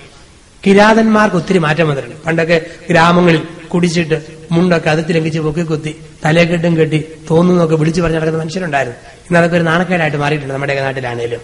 ഇപ്പം കിരാതനല്ല നമ്മൾ. 2 മാന്യൻ. പലപ്പോഴും ഒരു 50% പേരും ഇന്ന് മാന്യന്മാരാണ്. മാന്യൻ എന്ന് പറഞ്ഞു കഴിയുമ്പോൾ ആര് നോക്കിയാലും ഒരു മാന്യനായ മനുഷ്യൻ, മാന്യമായ ഇടപെടൽ. പക്ഷെ ഒത്തിരി അടുക്കുമ്പം കണക്ക എന്ന് പറയുന്ന മനുഷ്യരാണ്. പകലൊക്കെ കാണുമ്പം മാന്യൻ, പക്ഷെ കുറച്ച് അടുക്കുമ്പം കണക്ക്. കുറച്ച് നമുക്കറിയാമല്ലോ, ചിലപ്പോൾ കുറച്ച് നമ്മുടെ ബന്ധങ്ങളൊക്കെ സ്ഥാപിച്ചു കഴിയുമ്പോഴല്ലേ നമുക്ക് ഓരോരുത്തർക്കും തനി സ്വഭാവം പറ്റൊക്കെ വരിക. അപ്പം കുറച്ച് നാൾ കാണുമ്പോഴത്തേന് നമുക്ക് ഒരാഴ്ച കാണുന്ന നല്ല എളുപ്പം. ജ്ഞാനഗുരുക്കന്മാരെ ആൾക്കാർക്ക് ഭയങ്കര ഇഷ്ടമാണ്. കാരണം 3 ദിവസം കണ്ടാൽ മതി, അല്ലെങ്കിൽ 5 ദിവസം കണ്ടാൽ മതി. എന്നെ അച്ഛന്മാരാണ് ഇങ്ങനെ ആയിരിക്കണം എന്നൊക്കെ പറയാൻ ഒത്തിരി പേരെ കണ്ടിട്ടുണ്ട്. പക്ഷെ ഒരാഴ്ച താമസിക്കുമ്പോഴല്ലേ അറിയുന്നത് എല്ലാവരും അങ്ങനെയൊക്കെ തന്നെ ആയിരിക്കും. കുറച്ച് കഴിയുമ്പോഴത്തേക്ക് മാറ്റം വരും. കാരണം ഈ വികാരിച്ചന്മാരും ധ്യാനഗുരുക്കന്മാരും നമ്മുടെ വ്യത്യാസം എന്ന് പറഞ്ഞാൽ, വികാരിച്ചനും ജനവും തമ്മിലുള്ള ബന്ധം കാമുകന്മാരുടെ ബന്ധമാണ്. ഈ ധ്യാനഗുരുക്കന്മാരും ഇടവകയായിട്ടുള്ള ബന്ധം, വികാരിച്ചനും ജനവുമായുള്ള ബന്ധം ഭാര്യാഭർത്താക്കന്മാരുടെ ബന്ധമാണ്. കാരണം കുറെ നാൾ ഒരുമിച്ച് ജീവിക്കുമ്പോഴത്തേക്ക് അങ്ങോട്ടും ഇങ്ങോട്ടും ഒക്കെ കൊണ്ടും കൊടുത്തും കണ്ടും പ്രശ്നം. അച്ഛന്മാരാകുമ്പോൾ ഒരാഴ്ച ധ്യാനിപ്പിച്ചാൽ എനിക്കിപ്പോ ഒരു 4 ദിവസം ധ്യാനിപ്പിച്ചിട്ട് നല്ല ഇംപ്രഷൻ നിന്നിട്ട് എളുപ്പത്തിൽ ഓടാൻ എളുപ്പമാണ്. അത് നമുക്കൊരു മാന്യന്റെ മുഖം ഇടാൻ എപ്പോഴും എളുപ്പമാണ്. ഞാൻ പലപ്പോഴും ഓർക്കും, ഞങ്ങളെക്കാ കഷ്ടം പലപ്പോഴും വികാരിച്ചന്മാർക്കാണ്. കാരണം ഞങ്ങൾക്ക് ഇച്ചിരി എളുപ്പമുണ്ട്. ഒന്നുമില്ലെങ്കിലും വെറൈറ്റി ഭക്ഷണമുണ്ട് ഞങ്ങൾക്ക്. എന്തെല്ലാം വെറൈറ്റി, ഓരോ സ്ഥലം ചെല്ലുമ്പോൾ ഓരോരോ ഐറ്റങ്ങളും ഇങ്ങനെ കഴിച്ചു ഇപ്പം ആശ്രമത്തിലാണേലും അച്ഛന്മാരാണല്ലോ. ഇവിടങ്ങളിൽ കുഴപ്പമില്ല. നാട്ടിലൊക്കെ ആണെന്ന് വരില്ല. ഓർക്കും, ദൈവമേ എന്ത് കഷ്ടപ്പാടാ, മടത്തിൽ നിന്ന് ഇടുന്ന ഒരേ ഐറ്റം. തിങ്കളാഴ്ച ഇഡ്ഡലി, ചൊവ്വാഴ്ച ദോശ, ബുധനാഴ്ച ഉപ്മാവ്, 4ാമതുണ്ട് ഓരോരോ സാധനം കൃത്യം വരുന്നതറിയാം. അവർ ഓരോന്നൊരു പ്രത്യേക ഐറ്റം. ഞങ്ങളൊക്കെ പള്ളിയിൽ ചെല്ലുമ്പോഴത്തേക്ക് അച്ഛന്മാർക്ക് ഭക്ഷണം കിട്ടുന്നത് മടത്തിൽ നിന്നാണോ ഹോട്ടലിൽ നിന്നാണോ എന്ന് വീട്ടിൽ നിന്നാണോ എന്ന് ഞങ്ങൾ തിരിച്ചറിയുന്നത് ഏത്തയ്ക്ക നോക്കിയിട്ടാണ്. നേന്ത്രപ്പഴം. ഈ നേന്ത്രപ്പഴം നോക്കുമ്പോൾ അറിയാം വികാരിയച്ഛന്റെ ഭക്ഷണം എവിടെ നിന്നാണ്. വീട്ടിൽ നിന്നോ ഹോട്ടലിൽ നിന്നോ ആണെങ്കിൽ നല്ല നേന്ത്രപ്പഴം പുഴുങ്ങിയിട്ട് ടോർച്ച് പോലെ വടി പോലെ ഇങ്ങനെ പത്രത്തിൽ പൊതിഞ്ഞ് ഇങ്ങനെ വെച്ചേക്കും. ഒത്ത സാധനം. ഇനി മടത്തിൽ നിന്നാണ് ഇത് വരുന്നതെന്ന് രീതിയിൽ കൃത്യമായിട്ട് അറിയാം. മടത്തിലൊരു ചോറ്റുപാത്രമുണ്ട്, തലമുറകളുടെ ചോറ്റുപാത്രം. അതിനകത്ത് ഇങ്ങനെ വെച്ച് മടത്തിലെ ഏത്തയ്ക്കാപ്പഴമാണെങ്കിൽ അത് എപ്പോഴും ഒരു ഭ്രൂണാവസ്ഥയിൽ ഇങ്ങനെ വളഞ്ഞിരിക്കും. ഇത് കണ്ടാൽ അറിയാം ഇത് മടത്തിൽ നിന്ന് ഏത്തപ്പഴവാ, ഇത് വീട്ടിൽ നിന്നുള്ളതല്ല, ഇത് ഹോട്ടലിൽ നിന്നുള്ളതല്ല. അപ്പൊ ഒരേ ഭക്ഷണം, ഒരേ രീതി, എന്നും കണ്ടുമടുത്ത മുഖം, ഒരേ കമന്റുകള് വരുമ്പോൾ ബുദ്ധിമുട്ടുണ്ടാകും നമ്മുടെ ജീവിതത്തിൽ. അപ്പൊ അങ്ങനെയുള്ള സമയത്തൊക്കെ നമ്മുടെയൊക്കെ നിറം എന്തെന്നറിയുക. പലപ്പോഴും നമ്മള് പ്രാകൃതരല്ല, കിരാതരല്ല, ഒരുപക്ഷെ മാന്യമായ സംസാരം, ഡിഗ്നിഫൈഡ് ഡീലിംഗ് ആണ്, കാൽക്കുലേറ്റഡ് വാക്കുകളെ പറയുന്നുള്ളൂ, എല്ലാം കൊണ്ടും ഒക്കെ മാന്യം. ഒരുപക്ഷെ നമ്മൾ നല്ല ശതമാനം ക്രൈസ്തവരും മാന്യന്റെ ശൈലിയിലെത്തും. 3, ധാർമ്മികർ. ഒരു നല്ല ശതമാനം പേര് ധാർമ്മികരുമാണ്. നല്ല ധാർമ്മികതയുള്ള മനുഷ്യർ. നമ്മൾ പറയും AK-ആന്റണിക്ക് ഒരു ധാർമ്മിക മനസ്സാക്ഷി ഉണ്ടെന്ന് പറയും. ധാർമ്മിക രാഷ്ട്രീയക്കാരെ കുറിച്ച് പറയും, ചിലരെ കുറിച്ച് പറയും. ഇപ്പം ഈ ചന്ദ്രശേഖരൻ CPI നല്ലൊരു മന്ത്രിയായിരുന്നു. അദ്ദേഹം ധാർമ്മികതയുള്ള ഒരു മനുഷ്യനാണ്. ഇപ്പം ഈ മന്ത്രിസഭയിൽ അല്പം വിവരമുണ്ടെന്ന് പറയാവുന്ന ഒരാളുണ്ടെങ്കിൽ ബിനോയ് വിശ്വം എന്ന് പറയുന്ന ഒരാളാണ്. അപ്പൊ ചിലർ പറയും അവന് ഒരു ധാർമ്മികതയുണ്ട്, നല്ല മനുഷ്യനാണ്. കാരണം ഇന്ത്യയൊക്കെ മന്ത്രിസഭ എന്നൊക്കെ പറഞ്ഞു കഴിയുമ്പോഴത്തേക്ക് വലിയ കഷ്ടമാണ്. 10ാം ക്ലാസ് കഴിഞ്ഞവർ തന്നെ വളരെ കുറവാണെന്നാണ് പൊതുവെ പറയുക. അതിന്റെയൊക്കെ പ്രകടനങ്ങൾ നാട്ടിൽ ശരിക്കും വിദ്യാഭ്യാസ മന്ത്രി ഉൾപ്പെടെ കാഴ്ചവെക്കുന്നുണ്ട്. ഒരു മന്ത്രിയെക്കുറിച്ച് ഈയിടെ പരസ്യമായിട്ട് നാട്ടിൽ പറച്ചിലുണ്ടായി. ഒരു മന്ത്രി പറഞ്ഞു, ഈ ഗവൺമെന്റ് എല്ലാവരെയും ടൂറിസ്റ്റുകളെ ആകർഷിക്കാനായിട്ട് ഒത്തിരി പ്രതിജ്ഞാബദ്ധമായ ഒരു ഗവൺമെന്റാണിത്. ഞങ്ങൾ അനേകം ടൂറിസ്റ്റുകളെ ഈ നാട്ടിലേക്ക് കൊണ്ടുവരും. ടൂറിസ്റ്റുകളെ ആകർഷിക്കാൻ വേണ്ടി ഞങ്ങൾ ചെയ്യുന്നത് ഇവിടെ മദ്യഷാപ്പുകളോ മയക്കുമരുന്ന് കേന്ദ്രങ്ങളൊന്നും അല്ലാതെ ആത്മഹത്യാപരമാണ്. അതുകൊണ്ട് എല്ലാവരെയും ആകർഷിക്കാൻ വേണ്ടി ഞങ്ങൾ ഇവിടെ ചെയ്യാൻ പോകുന്നത് എറണാകുളത്തും തൊടുപുഴയും മുണ്ടക്കയത്തും ഈ ഗവൺമെന്റ് അടിയന്തരമായി ഓരോ 200 സ്ഥാപിക്കാൻ തീരുമാനിച്ചിരിക്കും. 200 സ്ഥാപിക്കുക എന്നുള്ളത് ഗവൺമെന്റിന്റെ ദൃഢനിശ്ചയമാണ്. അപ്പൊ 200ന്റെ വിജയത്തിലൂടെ എല്ലാവരും പ്രാർത്ഥിക്കണം. ജയ് ഹിന്ദ് എന്ന് പറഞ്ഞ മന്ത്രി അങ്ങ് പോയി. ആൾക്കാർക്ക് ഒരു പിടിയും കിട്ടിയില്ല. ഈ എറണാകുളത്തും തൊടുപുഴയും മുണ്ടക്കയത്ത് എന്നാ 200? അപ്പൊ അദ്ദേഹം മന്ത്രിയോട് ചോദിച്ചു, തന്നെ അങ്ങനെ പറഞ്ഞെന്ന് ചോദിച്ചു. ഉടനെ പറയാം, എനിക്കറിയത്തില്ലല്ലോ, സെക്രട്ടറി എഴുതി തന്ന് പ്രസംഗിക്കാനല്ലേ എനിക്കറിയത്തുള്ളൂ, അതുകൊണ്ട് ഞാൻ അങ്ങനെ പറഞ്ഞാന്ന് പറഞ്ഞു. സെക്രട്ടറിയോട് ചോദിച്ചു. സെക്രട്ടറി പറഞ്ഞു, ഈ പാട്ടക്കച്ചവടക്കാരനും കാലിച്ചാക്ക് കച്ചവടക്കാരനും ഒക്കെ മന്ത്രിയായാൽ, 10ാം ക്ലാസ് പോലും പൂർത്തിയാകാത്തൊരു മന്ത്രിയായാൽ ഇങ്ങനെയൊക്കെ പറഞ്ഞില്ലേ അത്ഭുതമുള്ളൂ. ഞാൻ എഴുതി കൊടുത്തായിരുന്നു ടൂറിസ്റ്റുകളെ ആകർഷിക്കാൻ എറണാകുളത്തും തൊടുപുഴയിലും മുണ്ടക്കയത്തും അടിയന്തരമായി ഓരോ തുടങ്ങണം എന്ന് എഴുതി കൊടുത്തതാ. ഇയാളെ അയച്ചപ്പം ഒരു 200 മുണ്ടക്കയത്തും ഒരു 200 തൊടുപുഴയിലും ഒരു 200 എറണാകുളത്തും ആരംഭിക്കണം. അപ്പൊ അങ്ങനെയുള്ളവരുടെ ലോകത്തായി നമ്മൾ ജീവിക്കുക. അത്രയും പഠിത്തവും വിവരവും ഉള്ളൂ. അപ്പം ചില ഈ ധാർമ്മികത പോലും പോയവരാ നയിക്കും നമ്മുടെയൊക്കെ സമൂഹത്തെ. അപ്പൊ നമ്മൾ വെറും പ്രാകൃതരോ കിരാതരോ ആണെന്ന് പറയാൻ പറ്റുകയല്ല. അല്പം കൂടെ മെച്ചം മാന്യനേക്കാൾ അല്പം കൂടെ ഗ്രേഡ് കൂടി ധാർമ്മികൻ. പക്ഷേ ഇങ്ങനൊരു നല്ല ഇടവ സമൂഹത്തിന്റെയൊക്കെ ഭാഗമായിട്ട് ജീവിക്കാൻ പറ്റിയ നമ്മൾ ധാർമ്മികരിൽ നിന്നും ഒരു 4th സ്റ്റേജിലേക്ക് നമ്മൾ വളരണം. അതാണ് ആത്മീയൻ. എന്താണ് ഈ വ്യത്യാസം? ധാർമ്മികനും ആത്മീയനും തമ്മിൽ വ്യത്യാസമാണ്. ധാർമ്മികൻ സ്വന്തം വീഴ്ചകളെക്കുറിച്ച് നൊമ്പരപ്പെടും. ആത്മീയൻ കൃപയില്ലായ്മയെ ഓർത്ത് നൊമ്പരപ്പെടും. തിന്മ ചെയ്തവൻ പരിഹാരം ചെയ്യണം. ആത്മീയൻ പറയും, എന്റെ ജീവിതം കൊണ്ട് ഞാൻ സകല തിന്മകൾക്കും ലോകത്തിന്റെ തിന്മകൾക്ക് പരിഹാരം ചെയ്യും. ധാർമ്മികൻ പറയും, തെറ്റ് ചെയ്തവൻ ശിക്ഷിക്കപ്പെടണം. ധാർമ്മികൻ പറയും, തെറ്റ് ചെയ്തവൻ, ആത്മീയൻ പറയും, തെറ്റ് ചെയ്തവൻ യേശുവിന്റെ രക്തത്താൽ നീതീകരിക്കപ്പെടണം. അപ്പോൾ നമ്മൾ എത്തേണ്ട അവസ്ഥ ഒരു ആത്മീയ തലത്തിലേക്ക്. ധാർമ്മികരെങ്കിലും ആകണം, പോരാ, ആത്മീയതയിലേക്ക് എത്തണം. ആത്മീയതയിലേക്ക് എത്തിയ ഒരച്ഛന് ദൈവജനത്തെ വിശദീകരിക്കാൻ പറ്റും.